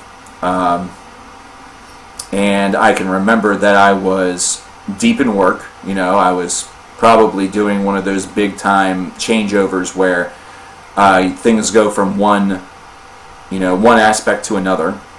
Changing out the product, setting it up for probably a holiday, whether it was Halloween or Christmas or whatever the fuck, it didn't really matter. And somebody had tossed a broken lamp, something that was defective, in the small little trash can that was next to the registers, behind the counter. And in the process of going back and forth, I must have sliced my leg. I was wearing jean shorts because that was completely allowed at Spencer's. Your style was part of the allure of the store. You were known to be a worker because you had a lanyard on. And apparently I must have sliced my leg walking back and forth. And I remember I was out on the sales floor. I was talking with somebody, and they said, "Hey, you okay?" And I'm like, "Yeah, I'm fine. Why? What's wrong? What's up?" And they said, "Dude, you're bleeding pretty bad. It's trickling down your leg." And I was like, "Wait, I am? No, I'm not. Wait, yes, I am. Holy shit!" This thing, it wasn't gushing like my finger was in that scenario, but it was to the point where there was a stream of blood that was going from right around this portion of my knee. I don't know how well you can see this, all the way down, and it was starting to actually soak into the top part of my sock. It was starting to soak into my sock. And I didn't notice it. Whenever I'm focused on something, whenever I'm focused like that, I don't notice that shit. I don't notice that shit at all. It just becomes secondary to me. I got a big boy, huh?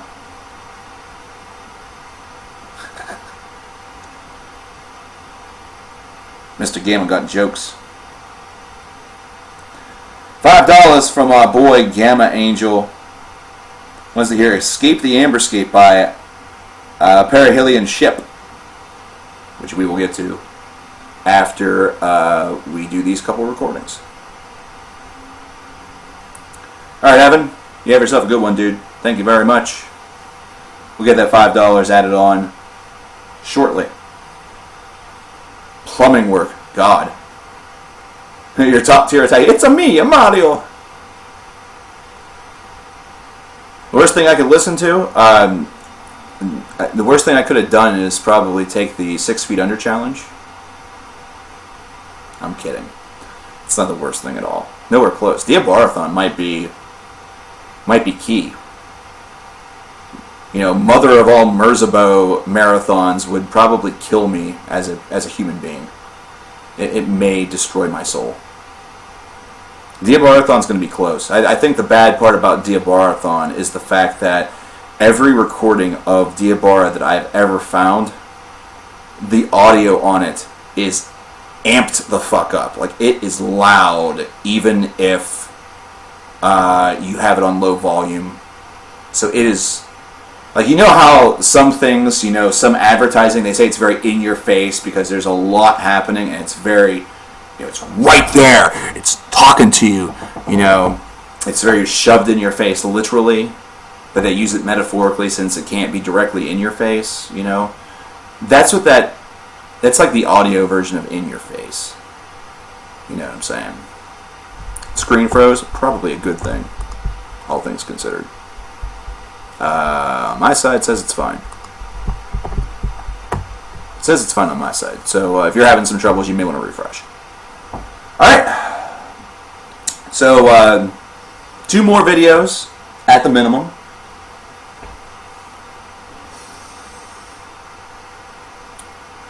Don't do that again. Yeah, I know. It's a scary face. It's not a good face.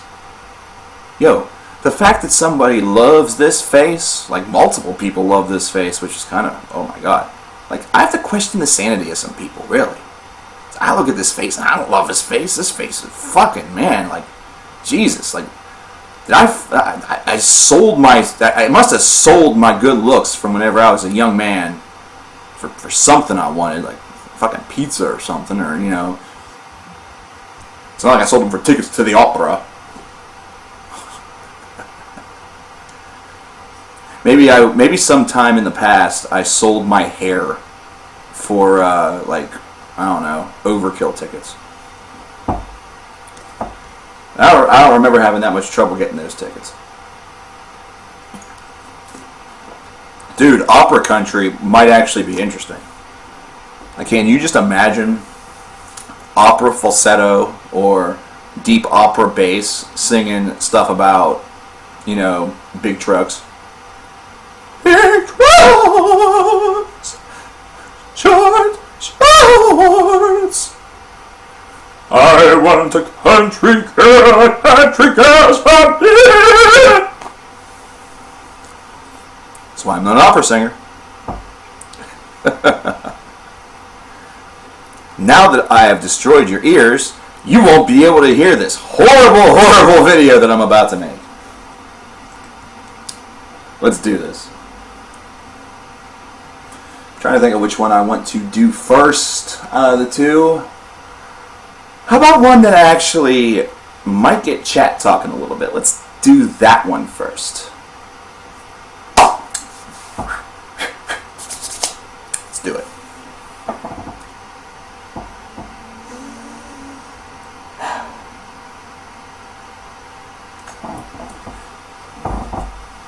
Over the course of heavy metal history, there's been a lot of talk about the big four of thrash. Megadeth, Metallica, Slayer, Anthrax. Seen as the 4 hallmark bands of the thrash metal scene in the 1980s, the ones that were really able to put the scene on the map. But over the course of 30 years now of heavy metal history, there have been debates that have raged all of this time about whether this big four is the proper big four. The 4 that should actually be seen as representative. And why were they the big 4 to begin with. It's mainly because they were the four bands that experienced some of the greatest sales, the greatest boom, that seemed to have the impact, especially in the MTV generation. Their music videos were being seen and requested a lot more often. They were seen as representative of the culture. Oftentimes the debate tends to be, hey, the Big Four should be changed. Anthrax should be removed. They shouldn't be there. They don't make sense. They're the outlier between the other three. They should be replaced with this band or that band. I'm going to go one step further. I'm not going to remove Anthrax, though I can understand the argument and will make an argument really rich to the case later on. But I'm going to make the Big Four into possibly a Big Six, and some of these bands that you might have on your mind could be interchangeable for these positions. But I think the Big Four could be expanded. Really, the Big Four is just exactly as I stated. It's based around sales thresholds. It's based around popularity. That's all. But are they truly the four bands that are the best representation or the truest representation of thrash metal as a whole? So in the 1980s, these four bands were seen as king. Metallica, Megadeth, Slayer, Anthrax. They're seen completely as the Big Four of thrash metal. It's an odd selection. Three of these bands are from the California scene. One is not. One is from the East Coast. It's almost as though they needed to make an equal opportunity hire with Anthrax in order to get East Coast representation. And really, would Anthrax even be the best band for the job? It's debatable. It's an odd couple, especially whenever you consider the Big Four of Teutonic thrash. Whenever you look at that, Tankard, Destruction, Creator, and well, fuck. I was about to say Destruction twice. Doesn't that suck? Doesn't that suck when that happens? Tankard, Destruction, Creator, and fuck. Someone help me out here.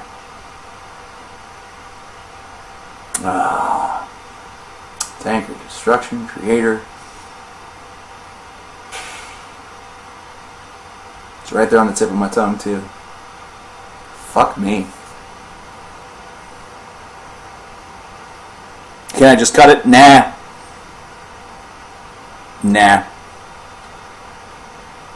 Sodom. We listened to him today. Isn't that a shame? Is that true? We did listen to them today. Son of a bitch, man. Son of a bitch. Yeah, I was going to say Destruction twice. No, the only reason why I won't just cut that in is because that intro, I was repeating the same idea about 3 times there. So it went a little bit Granted, it was a great introduction. Granted, it was a really great introduction, but I'm willing to sacrifice it if I could condense it a bit. And also, getting that information correct is paramount. You can't say, Tankard, Destruction, Creator, Destruction. It's a lot of destruction. Great band. But dual representation on there? No. Funnily enough, I'm very curious of what some folks would consider the new Big Four of thrash metal. Not so much ones that are including those bands from the 1980s, but the bands that have really gotten their chops in and their licks in the 2010s. Havoc's got to be on that list. Havoc's got to be. I wonder who they would include as the other 3. It's obviously not going to have the same register and the same power as the original, but let's try it again.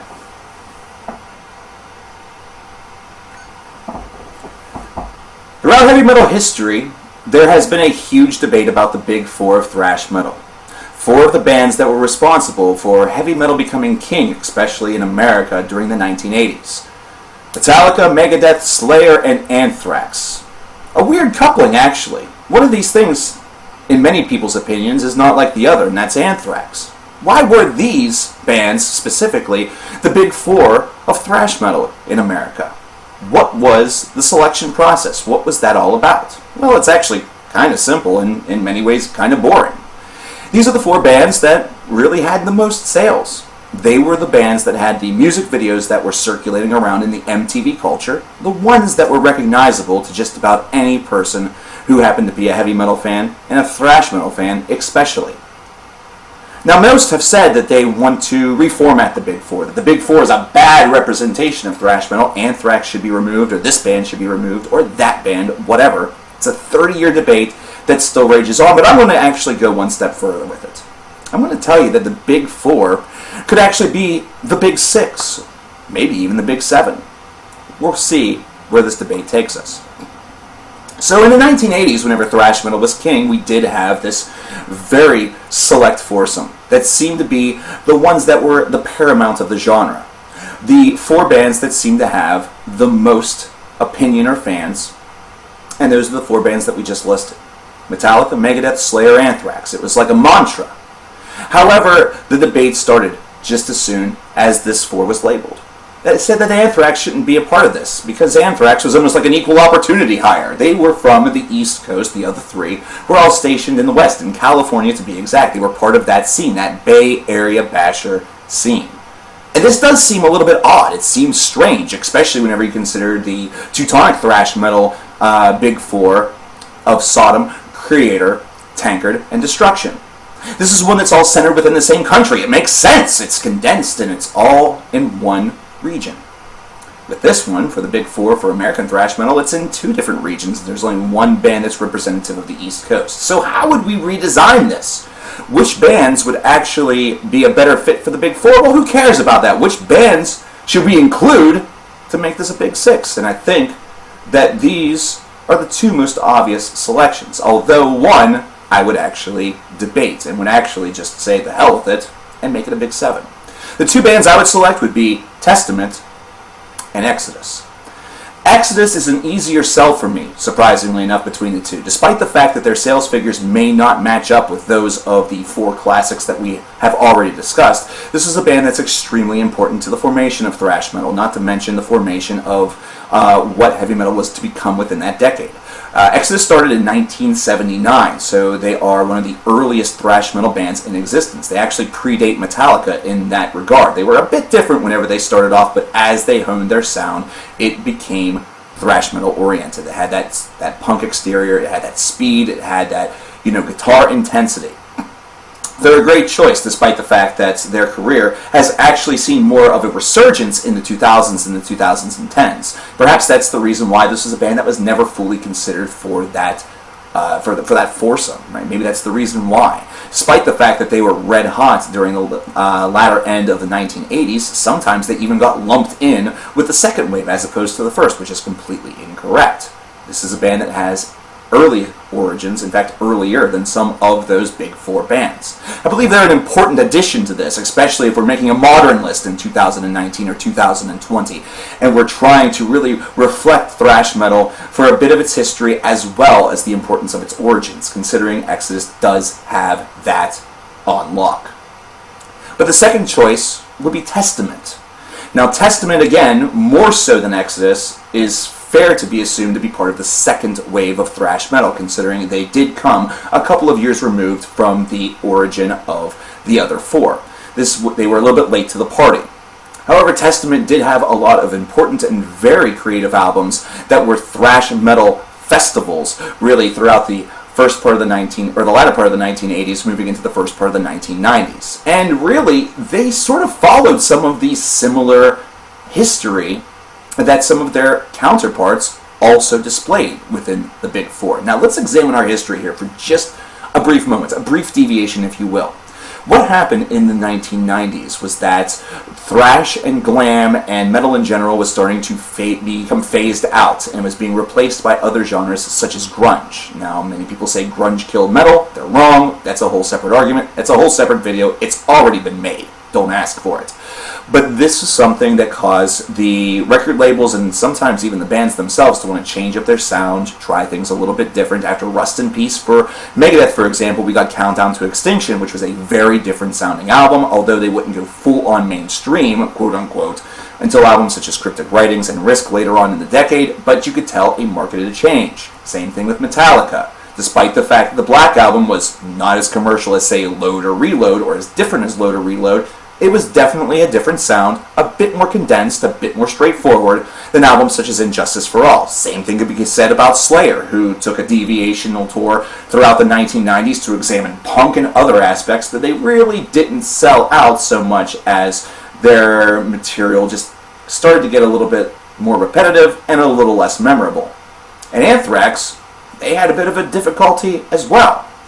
Testament released The Ritual. And for that album, many people said that, well, they were getting on the sellout bandwagon. This was something that was more conventional, a little more modern, a little bit more groovy, a little bit less of that aggression, and a little bit more, kind of hooky. Some people would say the same thing about Carcass with an album such as Swan Song, but we're not talking about that genre.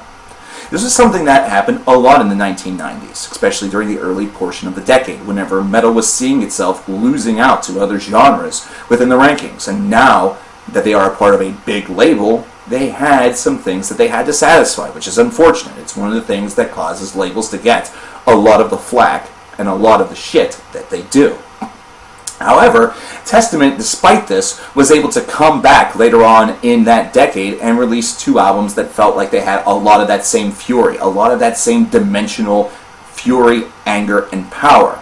They were a bit different in the process with an album such as The Gathering, but it was still one that showed a lot of promise, Demonic being the same way. And then whenever they come back in the 2000s, they're immediately the band that we formerly remember them as.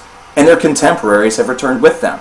Exodus is back with them, releasing albums such as The Atrocity Exhibition or Shovel-Headed Killing Machine. We're now seeing that the Teutonic bands, which also took some deviations, especially Creator throughout the 90s, are back to their thrash-oriented ways with albums such as Violent Revolution and eventually Phantom Antichrist in the 2010s. So Testament seems like they're just along for the ride, and they're basically a better fit almost than Anthrax. It's weird, but I don't want to remove Anthrax. Anthrax's importance to the Big Four is very much based around what made them unique, what made them different. Because Anthrax had some crossover appeal. Anthrax had songs such as Bring the Noise or I'm the Man that were either a little bit more comedic based or had a little bit of that rap side going alongside. They were hand in hand. It was something that helped to make thrash metal feel a little bit more hip, a little bit more, in the now. It was something that was more focused on the present and the future instead of harboring negative ideas toward the past. And this is a band also that had that MTV appeal. But I would go one step further. I would maybe include one more band. And I would do this not so much as an equal opportunity, but to give the East Coast a little bit more credit. And that's because both Exodus and Testament, they're also West Coast bands. They're also bands from California. Anthrax right now is sitting there all by itself as the lone representative of the East Coast. And there is a dirty, grimy, slimy band from the East Coast that certainly deserves mention. And that is, of course, Overkill. Really, one could exchange, perhaps, Exodus and Overkill or Testament and Overkill in this Big Six idea, and you would not be any more wrong or right than somebody who decides to omit them.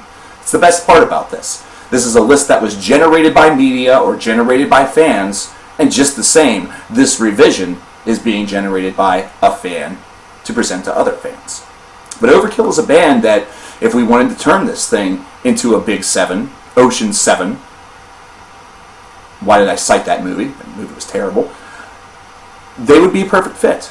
Not only do they have that East Coast representation, so now Anthrax is not all by themselves, but also Overkill has legendary status, not to mention roots to the origin of thrash metal, with some of their earliest material coming out in the early 1980s, with their formation being right there at the edge of the 70s, first part of the 1980s. They have power, they have grime, they had attitude. Everything that was present within the Big Four thrash metal bands was present also in Overkill, and they actually took it one step further by seeming a little bit more dangerous and in your face. I mean, did Metallica have an album called Fuck You and Then Some? No, they had Metal Up Your Ass. Okay, so they're about on par. Did Overkill, though, have that similar idea in the 90s where some of their material fell off? Well, we have a rank 'em all that may prove one way or the other. However, there was a bit of a shift in material. That started off with an album such as The Years of Decay. They had their own morphology. They had their own things that they took care of that made them unique. And plus, They are a band that is still cranking out material to this day. They never took any time off. There was no huge gaps. This is a group that has been plugging away in the underground for way longer than they should have been. And perhaps that's the reason why they got omitted. Because they were always seen more as an underground thrash icon instead of an above-ground, mainstream thrash dynasty. And I think that's wrong. I think that is incorrect. Really, whenever you consider the popularity and the importance of thrash metal to the heavy metal multiverse here in 2019, it's incredible that only 4 were seen as the big ones. There was such a lexicon. Whenever heavy metal and thrash metal became king, labels were starting to sign up any band that was thrash. Any band that even had a hint of it. You had groups such as Heathen or Onslaught that were able to further the design of extreme metal in some instances, such as Onslaught, or a band such as Heathen that at one point was able to sell 250,000 copies of one of their albums. But yet, whenever you talk about them in 2019, are sort of shrouded in obscurity. There were plenty of bands that could potentially have gotten on board and been seen as just as on equal and important footing as the 4 major ones. But these 4 are the ones that lasted forever. I would add the 3 that I added: Exodus, Testament, and Overkill. The hell with what the video says. I'd make this a big 7. What would you do though? Would you add? Would you subtract? How would you morph the big 4 of thrash metal? Let me know in the comments below. My name is coverkillernation, and I'll talk to you next time. Take care.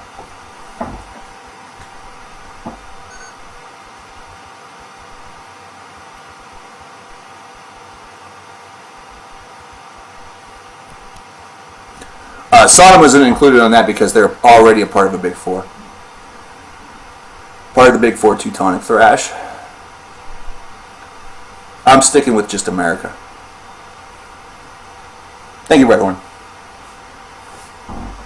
Might only be able to do the one more because I'm seeing that my SD card is it's got 26 minutes left worth of recording on it.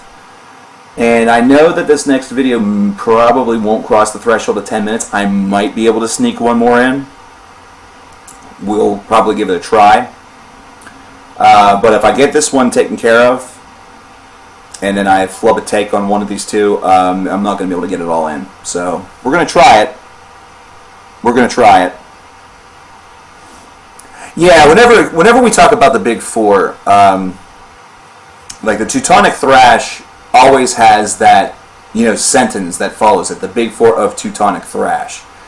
So whenever people say the Big 4, a lot of times they mean the Big 4 of American thrash metal.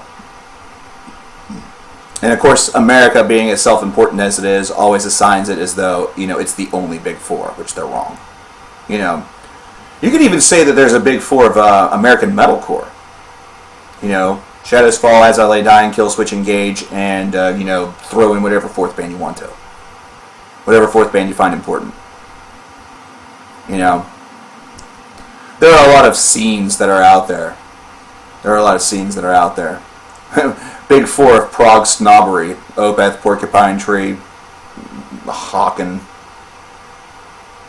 Stephen Wilson, I don't know. You can make your own Big 4s, that's the thing. You can create your own Big 4s this day and age, and it's not going to take off and have that sort of lexicon of heavy metal history to surround it. And that's one of the things that the internet sort of has killed.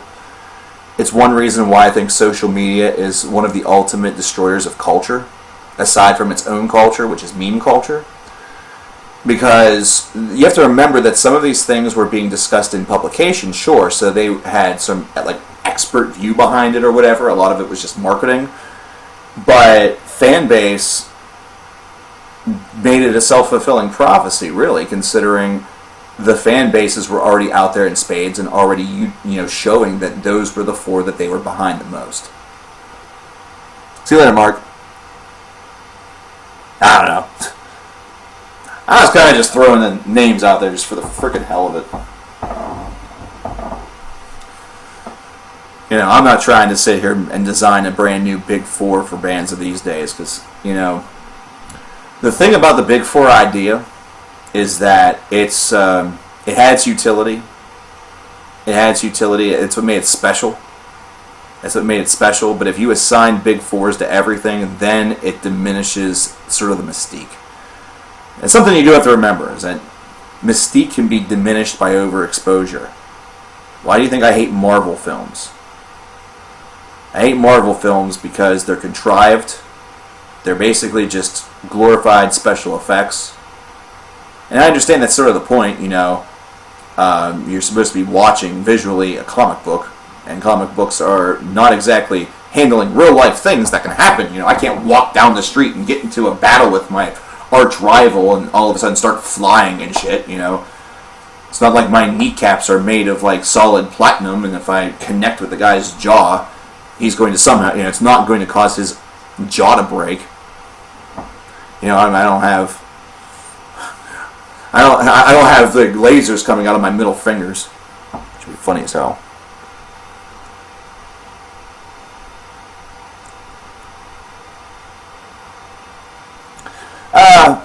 Death Angel is a group that received a lot more of their praise, I would say, in the sort of after the fact. More of a second wave band. Which is why Testament's going to be a hard sell. But Testament, I think, is the most well-known second wave thrash metal band. Thanks for flipping you off. You're welcome.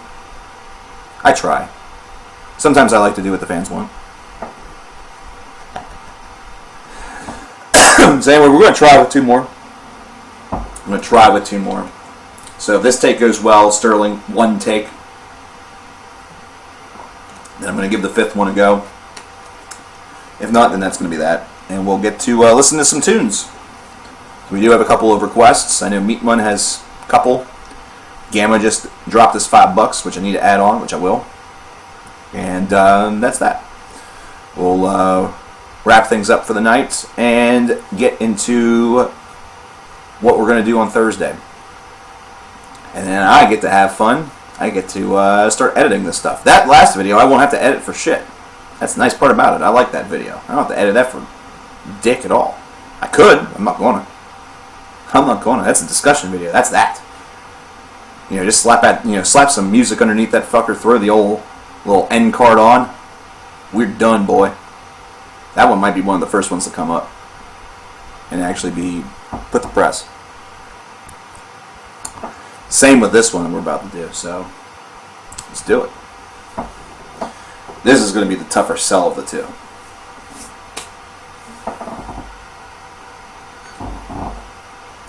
If you've watched the channel for a while, or if you've attended streams, you may have heard the words hybrid metal come out of my mouth. And might wonder, what in the world is he talking about? Hybrid metal? This isn't a Prius. This isn't a vehicle. This isn't a way of life. Where's he from? Portland? Well, hybrid metal is something that I think is an interesting idea, not to mention something that I believe could be its own subgenre or idea within the lexicon of heavy metal. And I'm going to give you a couple of great examples, or at least a passionate argument. But I'm also going to do the one thing that makes it stupid. And that's the fact that I'm going to defeat my own argument for a very good reason. But why I think that hybrid metal should be a part of the heavy metal lexicon is very, very simple.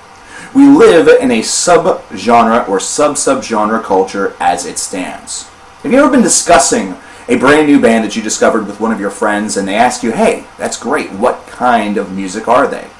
And you have to list 3 or 4 different adjectives prior to getting to the word metal? My lord. The term hybrid is much simpler in that case. The term hybrid is very simple, considering a hybrid is simply the evolution or the relationship between two things coming together in order to form something that's completely different, or something that is a combination of both of those ideas. Now, saying that something is hybrid metal, and this is really the argument killer, spoiler alert, is kind of hard considering it doesn't give anybody any concrete information specifically about what to expect. Within heavy metal culture, we have expectations based off of our preconceived notions of what genres mean. If you hear black metal, you immediately think of a certain style or a certain sound, especially if you're well-traveled within the heavy metal universe. Same thing for thrash or death metal. It's amazing at one point that death metal and black metal, grindcore, and others were all labeled under the umbrella of extreme metal for simplicity, because that alone was not able to give nearly enough of an idea to a listener of what to expect. And as a result, extreme metal is now something that's used more as a blanket term. Hybrid metal, though, I think still could have some big-time utilization, because we are in an age here in 2019 where there are a lot of bands that are not just combining two styles, not just combining three styles, but are showing that they are willing to experiment and toy around with 5 or 6 different ideas. So they may throw in a little bit of progression, they might have some black metal style riffing, they may have death metal style vocals, they may have the aggression of thrash metal, they might have hyper aggressive ideas such as grindcore. Do we simply call this stuff experimental? I don't think so. Simply because experimental is more so taking the rule book and sort of throwing it out. Either that or taking a look at the rules and deciding that there could be further amendments that are placed upon it. Do we call it avant-garde? I really don't think that you do that either, because with avant-garde, it takes the basic rules of conventional music and takes a piss on that and decides that they want to do and forge their own thing. They don't want to be classifiable. They want to be off-tread and off the beaten path, to the point where you wonder to yourself, is this even heavy metal at all? Is this even rock at all? Is this even music at all? What is this religious experience? So hybrid metal, I think, has its utility whenever a band decides to embrace these multiple sides, but doesn't stick to just two. After all, we have progressive death metal. It's easy to roll off the tongue, and it automatically gives a listener a little bit of an idea of what they've got. Now, the term progressive has certainly been done to death within the past decade and a half. With progressive metalcore, progressive deathcore, progressive this, progressive that, any band that seems to have some passages where it's more instrumentally based or has a little bit more musicality that's based around it immediately gets that progressive tag. Not to mention, there was a time frame where being in a progressive band, I guess, was really progressive.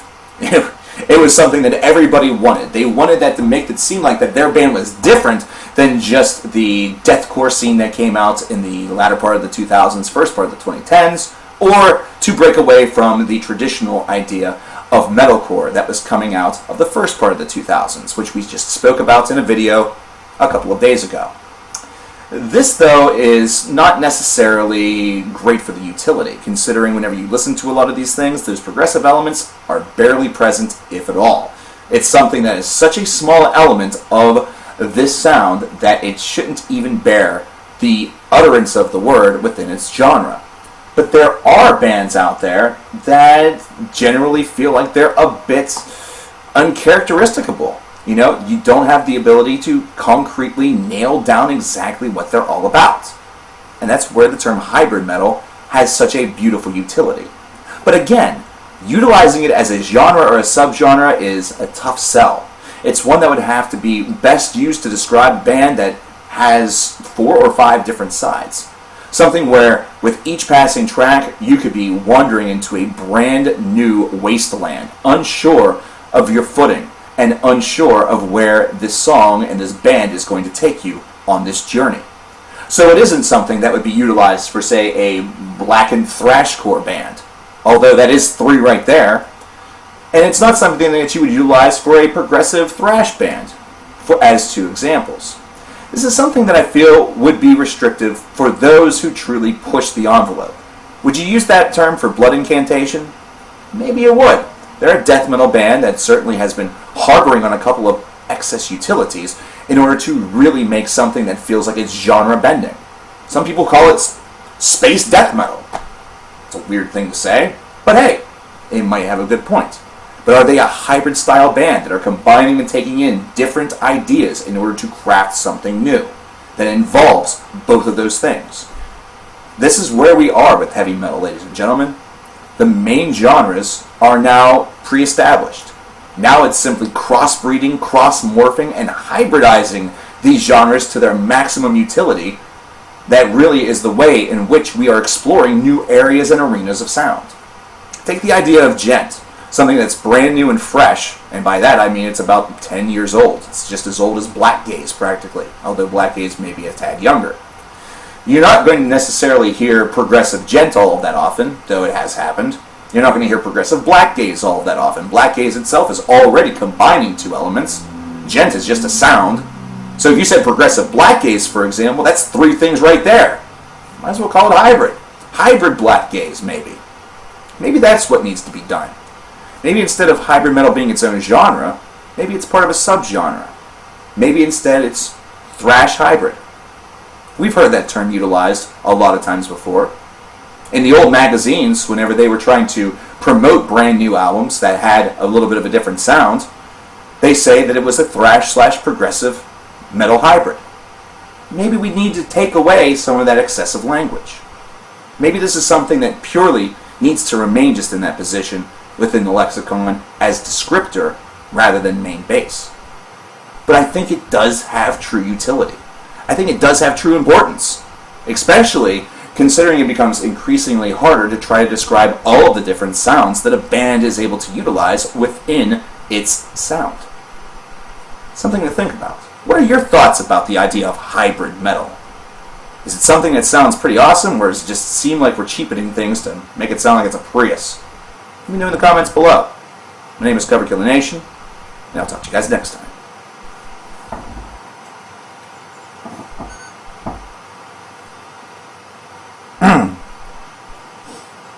Okay.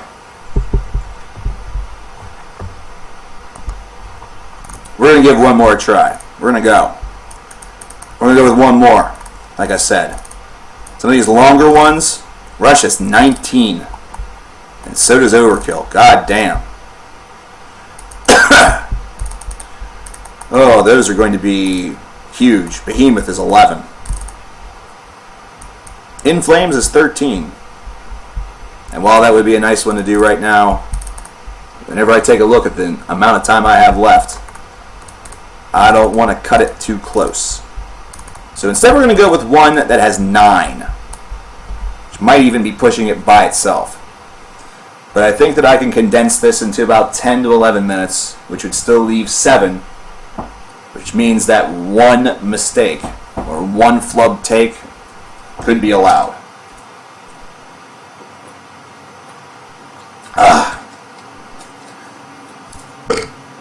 So let's go for it.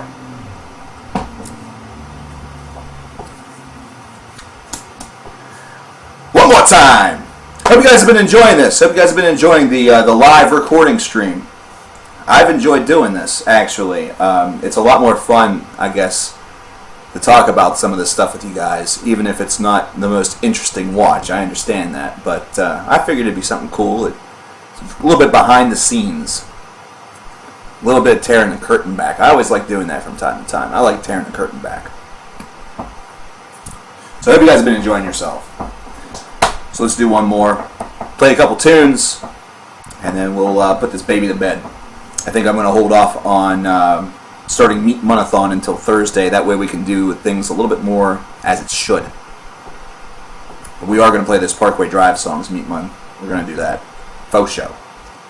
Which means that if you want to get a song or two in before we close for tonight, to go on top of those 3 that I just mentioned, get your donations in. So let's roll.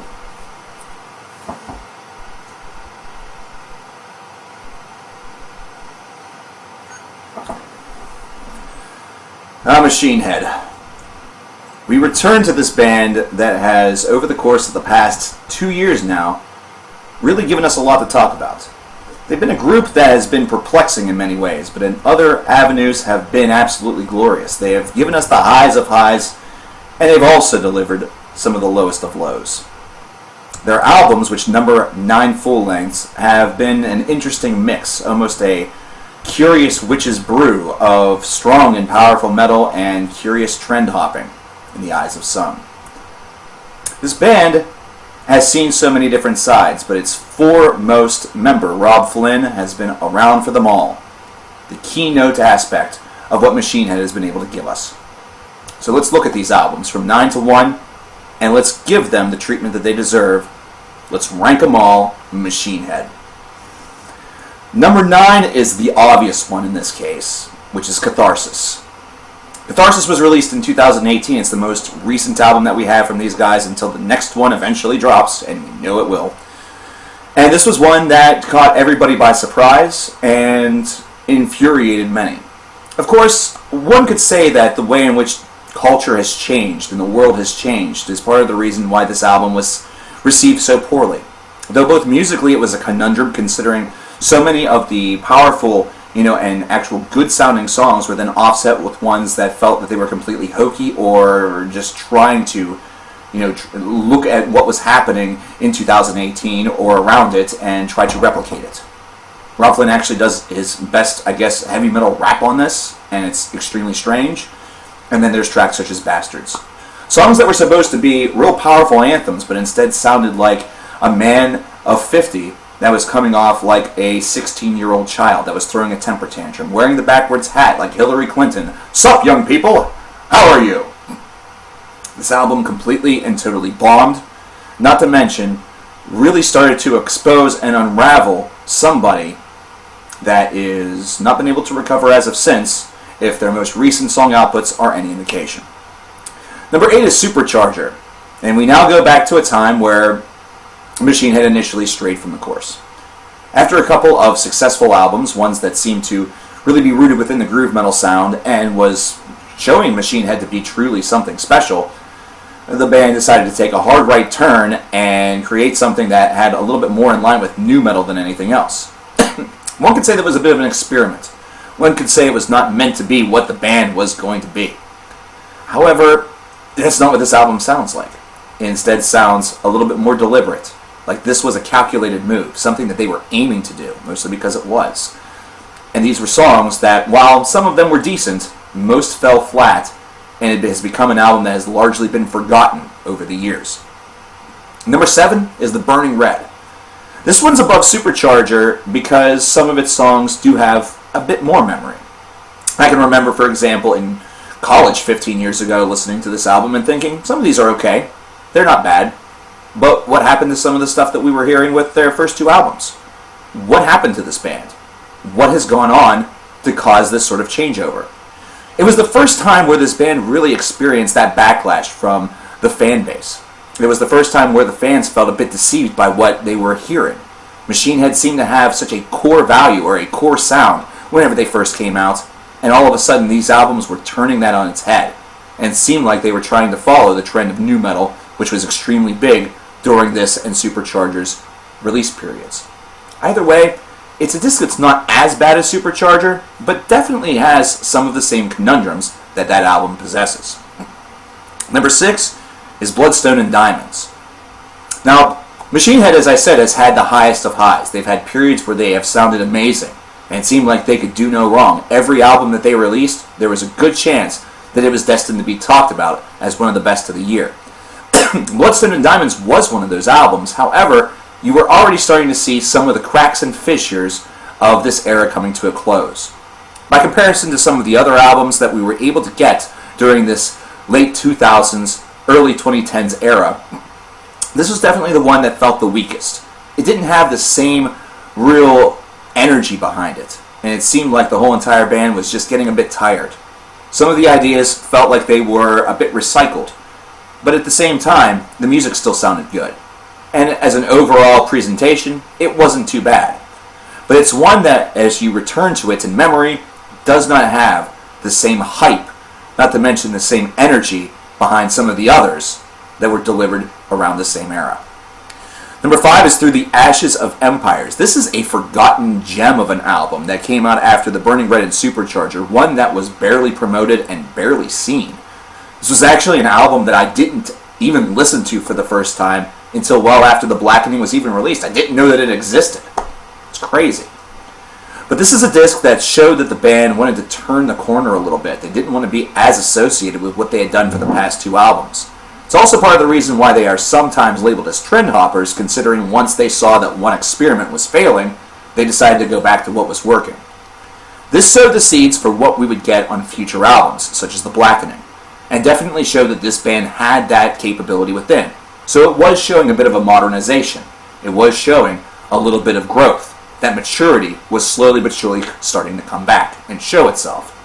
And this album, as a very quiet underground hit, was able to restore some of the good faith to Machine Head, though not nearly as much as future releases would. Number 4 is Unto the Locust. How do you try to top an album such as The Blackening?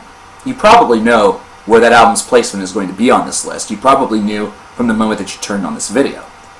But Unto the Locust had the almost unfair task of trying to supplant it, and it did its best.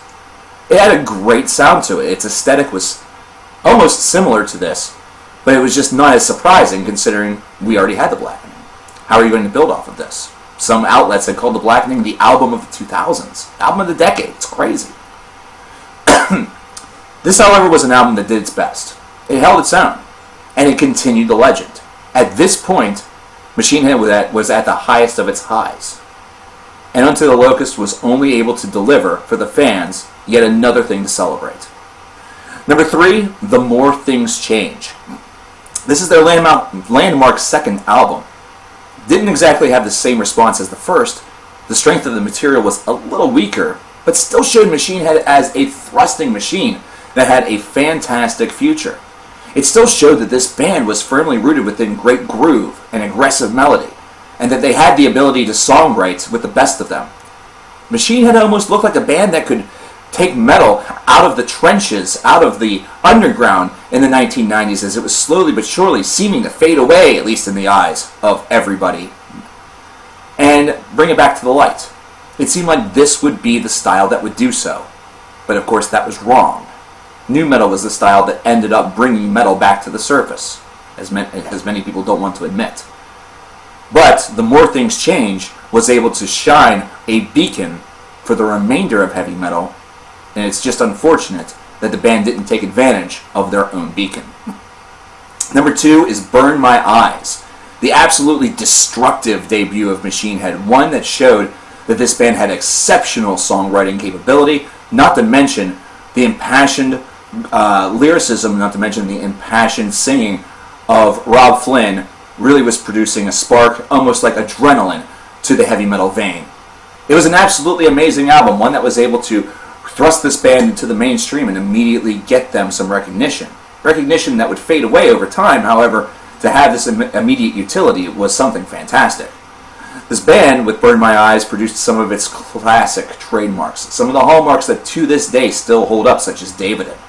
These songs still hold up all of these years later, and at times, if you go back and revisit these tracks and listen to them, you almost wonder just where it all went wrong. You almost wonder just why Rob Flynn went crazy. Some have said that he's been crazy ever since Burn My Eyes, that some of the lyricism really shows this and displays it. And over time, it's only gotten worse. However, listening to Burn My Eyes feels like a time capsule all the way back to 1999 whenever I picked up this album, and whenever I heard the first opening notes, was immediately blown away. And that brings us to number 1, which is The Blackening. You knew this was going to happen. You knew it. Because even with my love of Burn My Eyes, even with my nostalgia for that disc, I can't deny that album. I can't deny The Blackening. The Blackening was one of those albums that whenever it came out, I passed over it. Because I had been tricked before by this band whenever I listened to Supercharger, and I wasn't sure I wanted to be tricked again. I didn't even know about Through the Ashes of Empires. But then I listened to it, and I realized this is a brand new band. This is a different group. I wondered why everybody was all of a sudden talking about Machine Head again. And it's because they released an album that was glorious. All the facets of their old style was gone. This was now a band that still had groove, but now we're expanding upon that by having songwriting for days. By taking their ideas and expanding them out, adding atmosphere, giving it a lot more room to breathe. And that was one of the best things that Machine Head could do for their sound. The tightness and the compression that they had in some of those 4 to 5 minute long tracks was fantastic, because it was almost like a 10-ton hammer that was smashing upon your chest and not giving you room to breathe, not giving you space to move. But with the atmosphere, it was almost like a slower torture, or in this case, it was more of a slow ascent to the top of heavy metal ranks. I think what also causes this album to have the reputation that it does is not only based around its majesty and based around just how good it is, but also the fact that it seemed to come completely out of left field as a total surprise. It was not something that anybody expected. Sometimes the best things come completely from out of nowhere, like an RKO. There's a reason why that meme lives. The Blackening came out of nowhere to really show that Machine Head was still a band that not only had great utility, terrific songwriting, but they also were a band that evolved, and evolved the right way for this album and for this string of albums to really take themselves right to the top. And that's our list. What's your list of the top 9 of Machine Head albums, 1 through 9, to rank them all? Let me know in the comments below. My name is coverkillernation. Thank you for inviting me into your homes all these years. I do appreciate it. And I'll talk to you next time. Take care.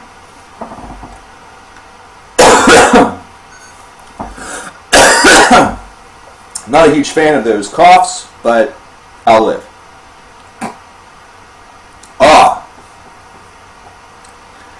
And that's going to have to do it for that because my SD card is full.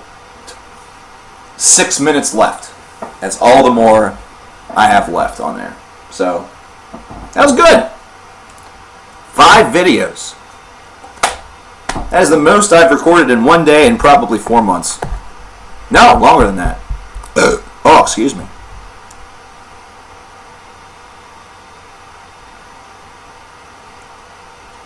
There we go. Alright. Hybrid theory nonsense. This isn't a Linkin Park album.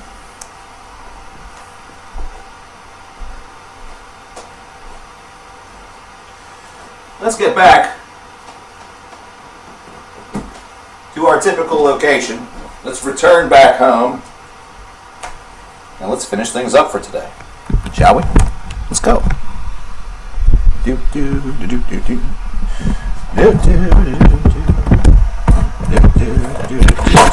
Well, there goes my mouse. Not like it's working all that great to begin with.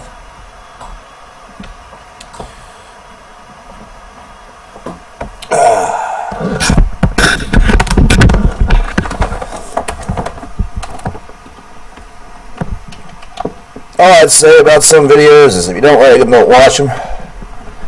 Or thankful I'm retiring.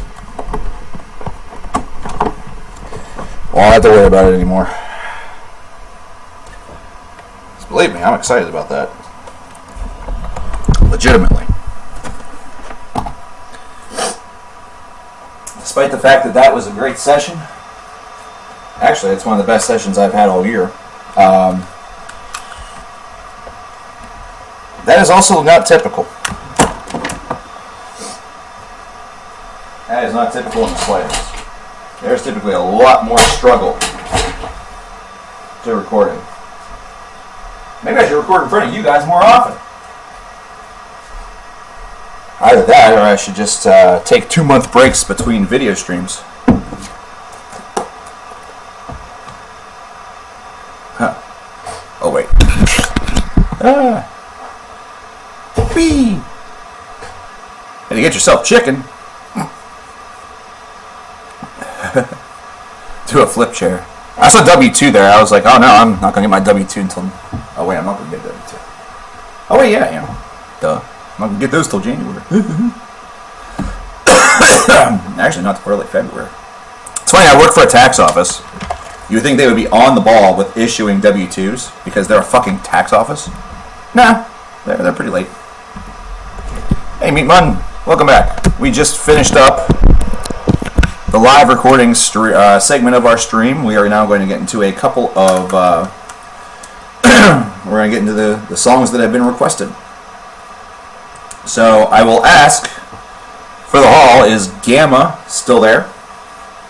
Gamma, if you are still alive with us, if I didn't drone you off with my droning, give me a hell yeah. There's a yeah. It's not a hell yeah, but I'll take it. Alright, cool. Gonna get that $5 in there. Bada bing, bada boom. let's go ahead and get this going. So our next track comes from Gamma. Then we have 2 from Meat Mun. And that might actually do it for us for today. We have Escape the Amberscape by Perhelion Ship.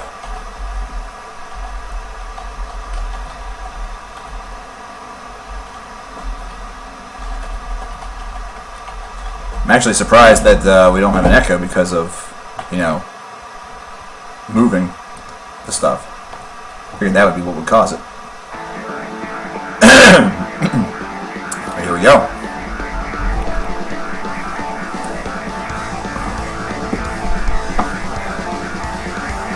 Oh God.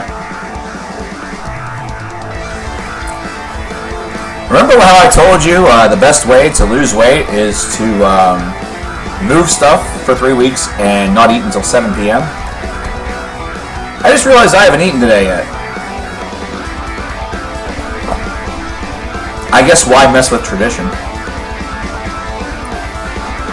Why mess with tradition?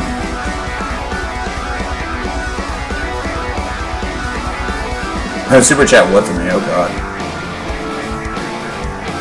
A flip chair?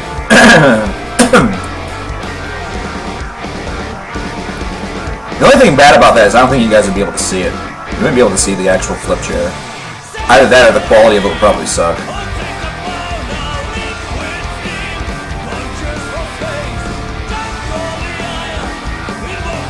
So we're back in the music listening. Yeah, we're about to finish that up.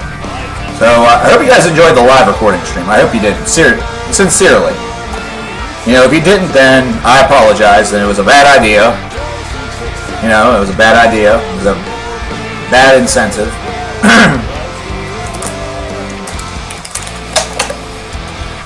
Yeah, I do need a lot of water.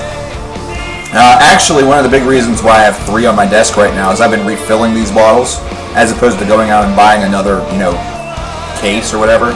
I finally have a filter.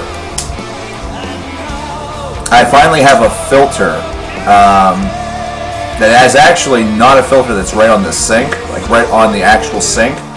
The filter is built in with the water system in this place, which is super cool. Something that I was not used to. So I can actually drink the water from my tap and not feel like I'm going to die. That's cool. Yeah, if you watch it, hopefully it'll be allowed to stay up. I don't know if you have any trouble with that or not. I know some of the foreign friends do because it gets banned in other countries and shit from playing music and stuff like that. But yeah, you'll have the opportunity to see 5 videos prior to them being released. We got 5 done. And I just realized whenever I was doing the count earlier today, I was looking at a lot of stuff that had been shot already. It just hadn't been edited. So I don't think. I think whenever it comes to stuff I still need to shoot. There's, of course, the 5 videos from the bid war, which I need to go back and watch one of those streams and remember what they were, because I think I remember like 2 or 3 of them. I know a lot of them are like decade-long retrospectives and stuff like that, but man, my head. Oh yeah, I think I remember exactly what they are. Top 50 albums of all time.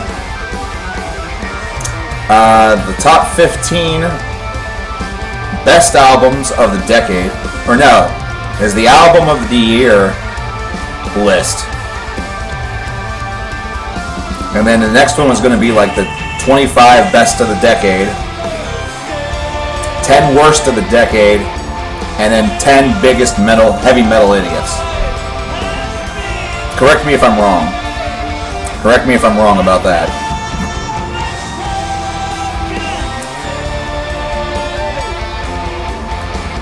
Well, Sound of Omnibus, or Ominous rather, not Omnibus. I'm thinking of Jim Cornette videos. I absolutely would not trust the water that came out of my sink whenever I lived in Hell Apartment. Have you ever, as an example, have you ever just taken a taste of something and immediately cringed, thinking to yourself, oh God, if I continue consuming this, I am going to get sick?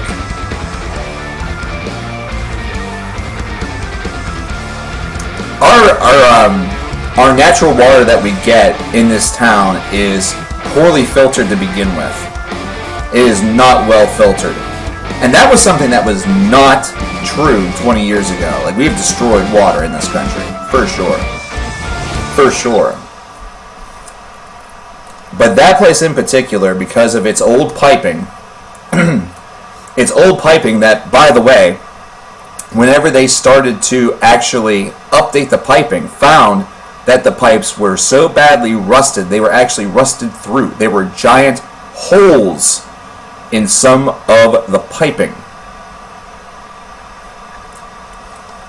So whenever water, for example, would go down, say, the toilet, sometimes particles would escape. Fortunately for my downstairs neighbor, and you can kind of see where this is going a little bit. Fortunately for my downstairs neighbor, whenever his roof started to leak because of the pipes being so shit, it was from the kitchen sink, from my kitchen sink, and from my shower. So the worst thing that could have possibly happened, or they could have possibly gotten, is, you're in the shower, you're around water, nature calls, you do a little tinkle. So you get a little yellow water, which is gross by itself. Here's Parkway Drive with Frostbite, with lyrics. I know I should be paying attention here, but I'm going to continue talking, as I do. But anyway, I would not trust the water at all. Is the water polluted? It's not so much that it's badly polluted. The problem is that over the course of the past 20 or 30 years, and this is a problem with America. This is a problem in America. They decided that filtering it to the point that they once were, back in, say, like the 70s and 80s, was wasteful. So, yes, they updated the technologies and such, but then they didn't do as good of a job, especially around here. If you ask me where my water purification plant was here in town, and I've lived here on and off for like almost my whole life. I've lived here every year of my life except for 5 years, where I was based primarily in Buchanan, West Virginia.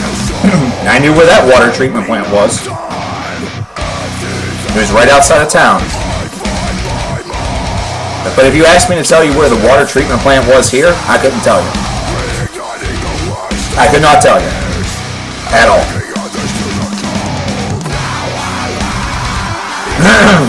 I couldn't tell you where it's at. And I like water because the reason why I like water, for one, getting like one of these 24 or 36 packs is cheap. It's super cheap, It's cheaper than going down to a gas station and picking them up there. If you do that, you maybe will get a liter bottle for $1.89, which is still not bad. But if you get like 36 of these, it's like $5. And that's way more than a liter. The only thing that sucks about this is that this is plastic. This is plastic. You gotta recycle this. They don't have a recycling plan for plastic here. The only thing they pick up in the recycling is aluminum and glass. And really, the only reason why they'll pick up glass, it's not because they've designed it that way. It's because people throw it in there and they just have to accept it. And it's going to a recycling plant, so they're able to filter it.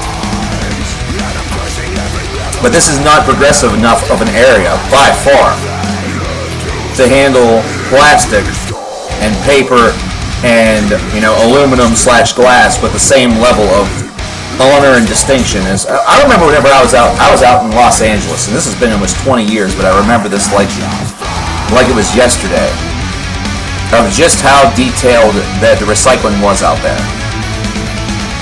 And I thought to myself, damn, that's a damn good idea. Eventually that's going to make its way over, and it's going to make its way across the country. Nope. Sure it hasn't. And it's a shame. It's a shame. Because wherever this, all this plastic and such, wherever it's going, whatever landfill it's going into,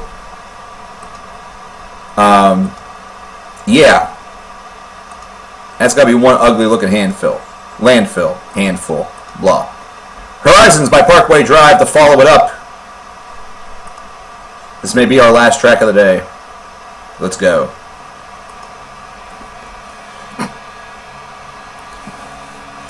Yeah, right now, with the current situation that I'm in being much better than it was before, I could easily get a 24-pack and then get the equivalent of like 48 to 72 or even 96 worth of utility from it. I could refill each one of those bottles probably 3 or 4 times. Because after you refill about 3 or 4 times because of backwash and the way in which, crud and stuff can sometimes get into that stuff, and just through, over time,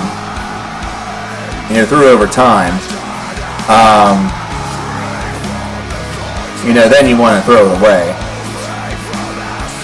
But that's a great way to save some money. I like bottles simply because I'm never in the same room unless I'm streaming or unless I'm doing work.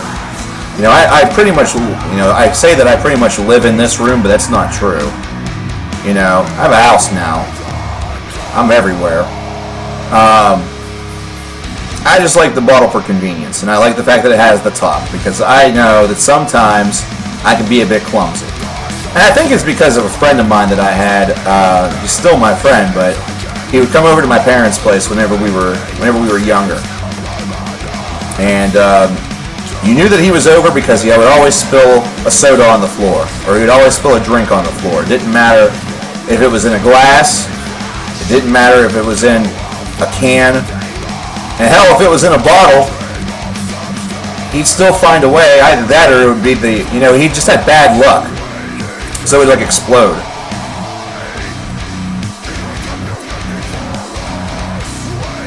But I know that I can be a bit clumsy with that stuff, and I hate cleaning. I hate cleaning. I'll do it, If you get me in the right mood, if you get me kind of angry a little bit, or, I'll stress clean or I'll anger clean. Whenever I'm feeling real good, whenever my knees aren't hurting and my bones aren't reminding me how old I am, I'll want to clean and I want to do that stuff. But I'm not a big fan of it. So something with a cap, where if I drop it, there's a good chance nothing's going to happen. I'm not going to have to clean shit. Hell yeah, I like it.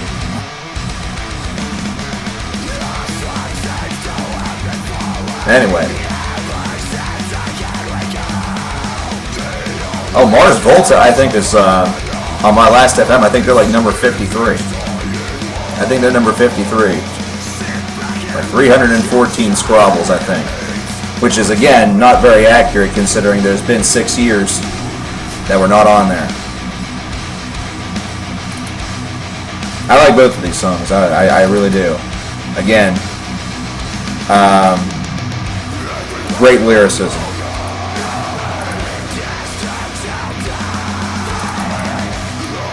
They're very simple songs, but I remember that we were talking pretty serious, pretty deep whenever these were requested. Talking about some stuff that was pretty important. I believe this was whenever we were having our discussion about reciprocity last week. Which is ironic considering one of my models of reciprocity, one of my friends that's the model of that, was she wasn't in that stream. She was in the one on Saturday, but happened after I got a phone call. 53 on what? On my last FM. That'd be my ranking. That's the ranking of it. It's artist number 53. 53rd. The 53rd most scrobbled band on my last FM is Mars Volta. And I'm pretty sure At the Drive-In, I want to say, is like 74. I think it's 74th or so. And that's actually new, considering I've been going down and checking everything to make sure that everything was tagged correctly over the years. And oh boy, there have been a lot of problems. And this sounds super nerdy and super stupid. Like, why would you do this? Why would you, put yourself through the hassle? It's because I like this stuff, I like Last FM and want to use it to its maximum utility. I have the opportunity to correct tags, get things to where they're supposed to be. So I'll look down and see if there was any mistakes over the years. And trust me, there were plenty of them. Tags in the 2000s were shit whenever you would get stuff.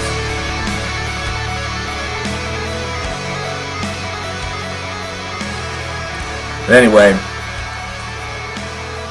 so in doing so, I realized something very stupid had happened. I had two At the Drive-In. There were two bands called At the Drive-In in my library. And it's the stupidest thing. Drive-In. At the end, of course, drive-in. There's two words. There's supposed to be a dash in between. I bet you can guess the bad one, what it didn't have. It didn't have the dash. So I wanted to make sure that everything was reflected in the same place. I don't like having excess. Having excess is stupid. The only thing I allow myself to have excess is excess music. You never have enough music, in my opinion. You can have excess music. Sweet Charlotte over there is overflowing with music. Is some of that probably excess? Probably. There's probably some I could get rid of. There's a box right down there. That's my store stock. That's the stuff I'm actually trying to sell. But I figured last night and a couple of nights, I figured, you know what, I'm going to look through this stuff, I'm going to clean it up, I'm going to make it look nice. 90s era Testament, it was an interesting decade for them. It started off with what many considered to be sort of their sellout record or their, black album. I think The Ritual is one of their best albums, period. It's the first album of theirs I got. But anyway,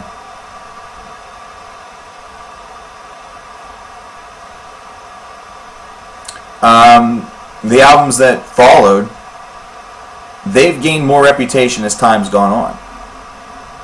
See, whenever I first got into the band, those albums, they weren't talked about very much. But their reputation has grown with more modern metal fans, which is good stuff. Good stuff. Yeah, great band. And again, like I said from the recording, I think Testament, if you were to ever, if they ever expanded the Big Four, or if you try to make an argument to expand it to the Big Six or whatever, I think Testament's a band you definitely have to consider for that. They should definitely be part of that. And don't forget about Souls of Black. Don't forget about that. That was still from their OG metal roots.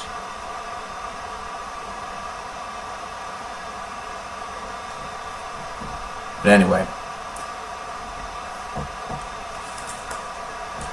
Oh, I love that album. You'll never be able to... No one will ever be able to convince me otherwise with The Ritual. Some things that we like are based solely on nostalgia. And the way we felt whenever we first heard them and all that other shit, And some folks will want to try to make you feel bad about liking something nostalgically.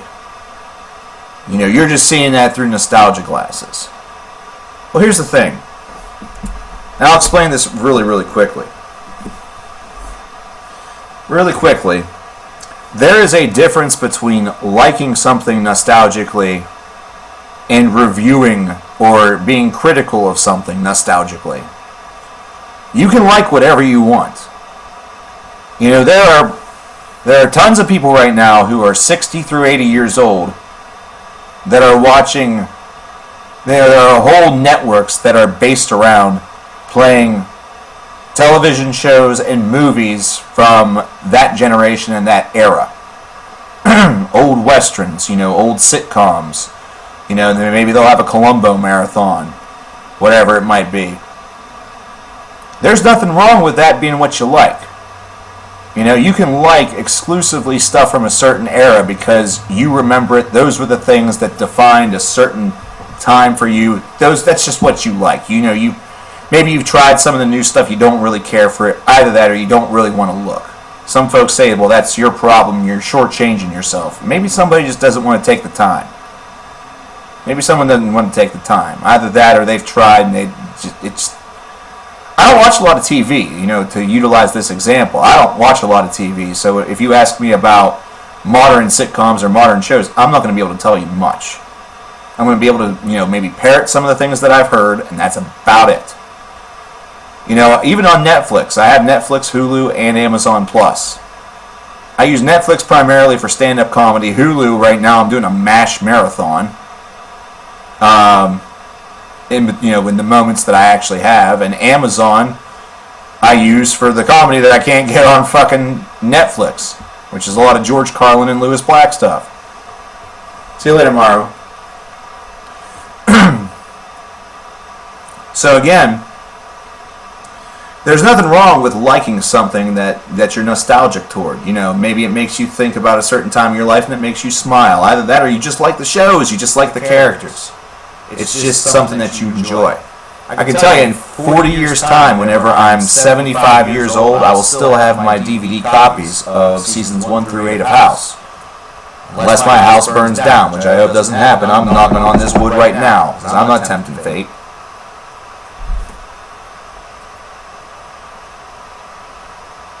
Now, I'm not going to watch those episodes. I'll still want to watch that show. Now, I consider House to be my favorite show of all time.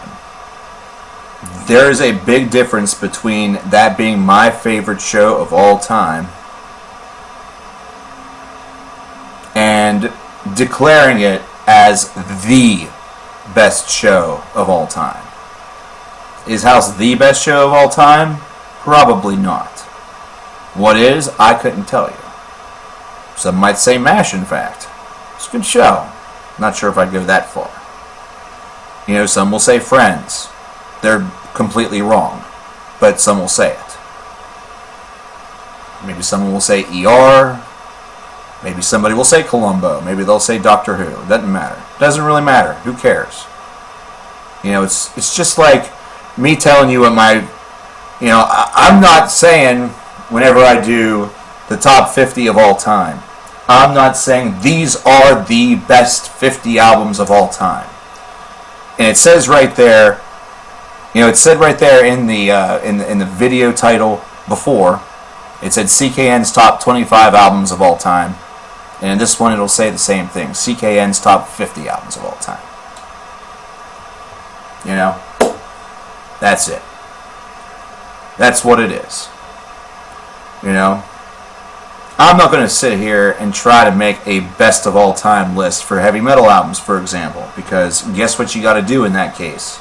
If you don't parrot a bunch of albums that essentially started scenes, if you don't have Black Sabbath as number one, or at least up there in the top 5 or top 10, probably not in the top 5, you get shit all over.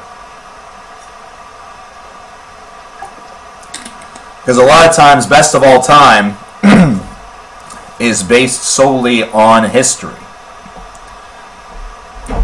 and originality and what it was able to do for the remainder of the market, or what it's able to do in order to further a genre or a medium in general. One Piece will never die. I mean, it's one of the longest It's one of the shows that has the most episodes. It's nowhere close to some of the biggest of all time, the longest of all time, but it's up there. And they're going to keep that going as long as they can. Hopefully, its creator has a gosh darn idea of how it ends. That way, if he passes, it just doesn't, keep going. Did they ever make it to the Grand Line? Like, be real with me, Meat One. Did they ever make it? Have they made it to the Grand Line yet? Or have they spent like 26 years doing, a bunch of sailing? Anyway.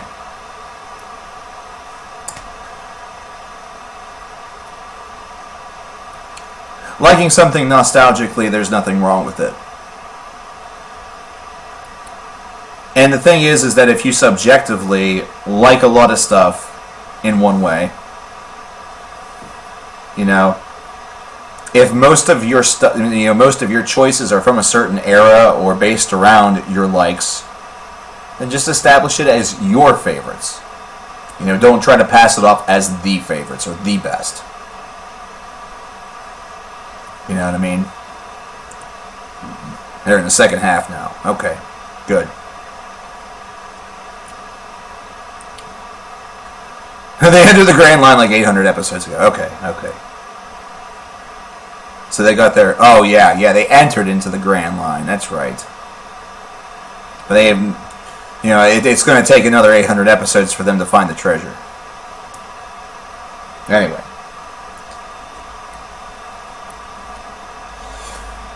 SpongeBob will never die. And the reason why is because now that Stephen Hillenbrand is dead, they can go forth with the one thing he never wanted for the show, which are, sequels or side, spin-offs.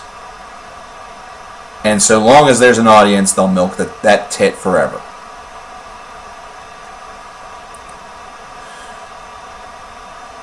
What album would I suggest for a new fan of Amorphous? Oh, man. Depends on the era. Tales of a Thousand Lakes, you're going to hear a very different band than if you get into Tualinea, which is still going to be a very different band, especially between that and Am Universum. And you get into albums like Queen of Time and... Oh, man. I'll be honest with you, dude. Bring them up on Spotify, find a title you like, and just press play. I'm honest. I'm going to be honest with you with that. Just bring up a title that you like, the words, whenever you read them, really speak to you. They just really speak to you. And press play.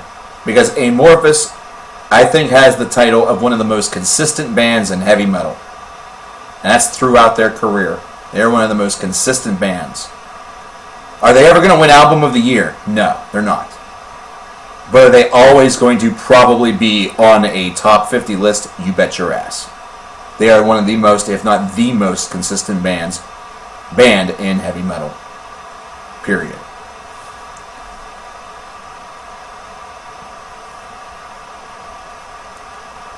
Should Sabbath tour under the Born Again banner with Ian Gillan? Let's just let Sabbath die.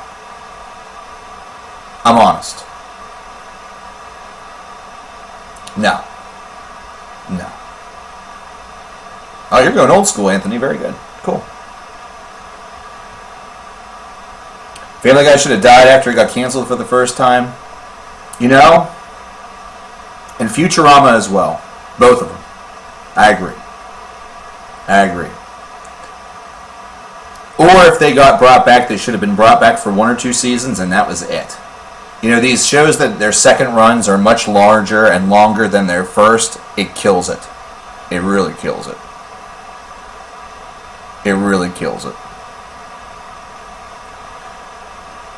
Well, anyways, ladies and gentlemen, thanks for joining me for the live recording stream and for a couple of tracks to be played there, here, and everywhere and stuff like that. On Thursday, that's going to be our next stream. Same time, same place. We are going to... Well, it's going to matter a lot on when we get going. And when Mr. Munn, when do you think you will arrive at the homestead in front of your computer on Thursday?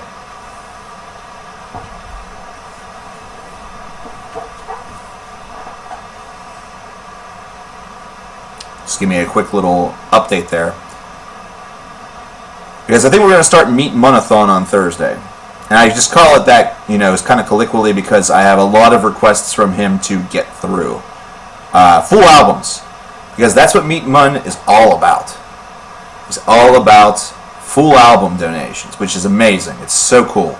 And we do have a lot that we can check out. We have the entire 5-album story for the Deer Hunter. We have that. That's like 70 tracks. Over 300 minutes of music. Hopefully around 4. That's perfect. That's perfect. It's wonderful. Lovely. It's usually like a half an hour after I get on to begin with. So I get to talk for 15 minutes and then you're home. Cool. We have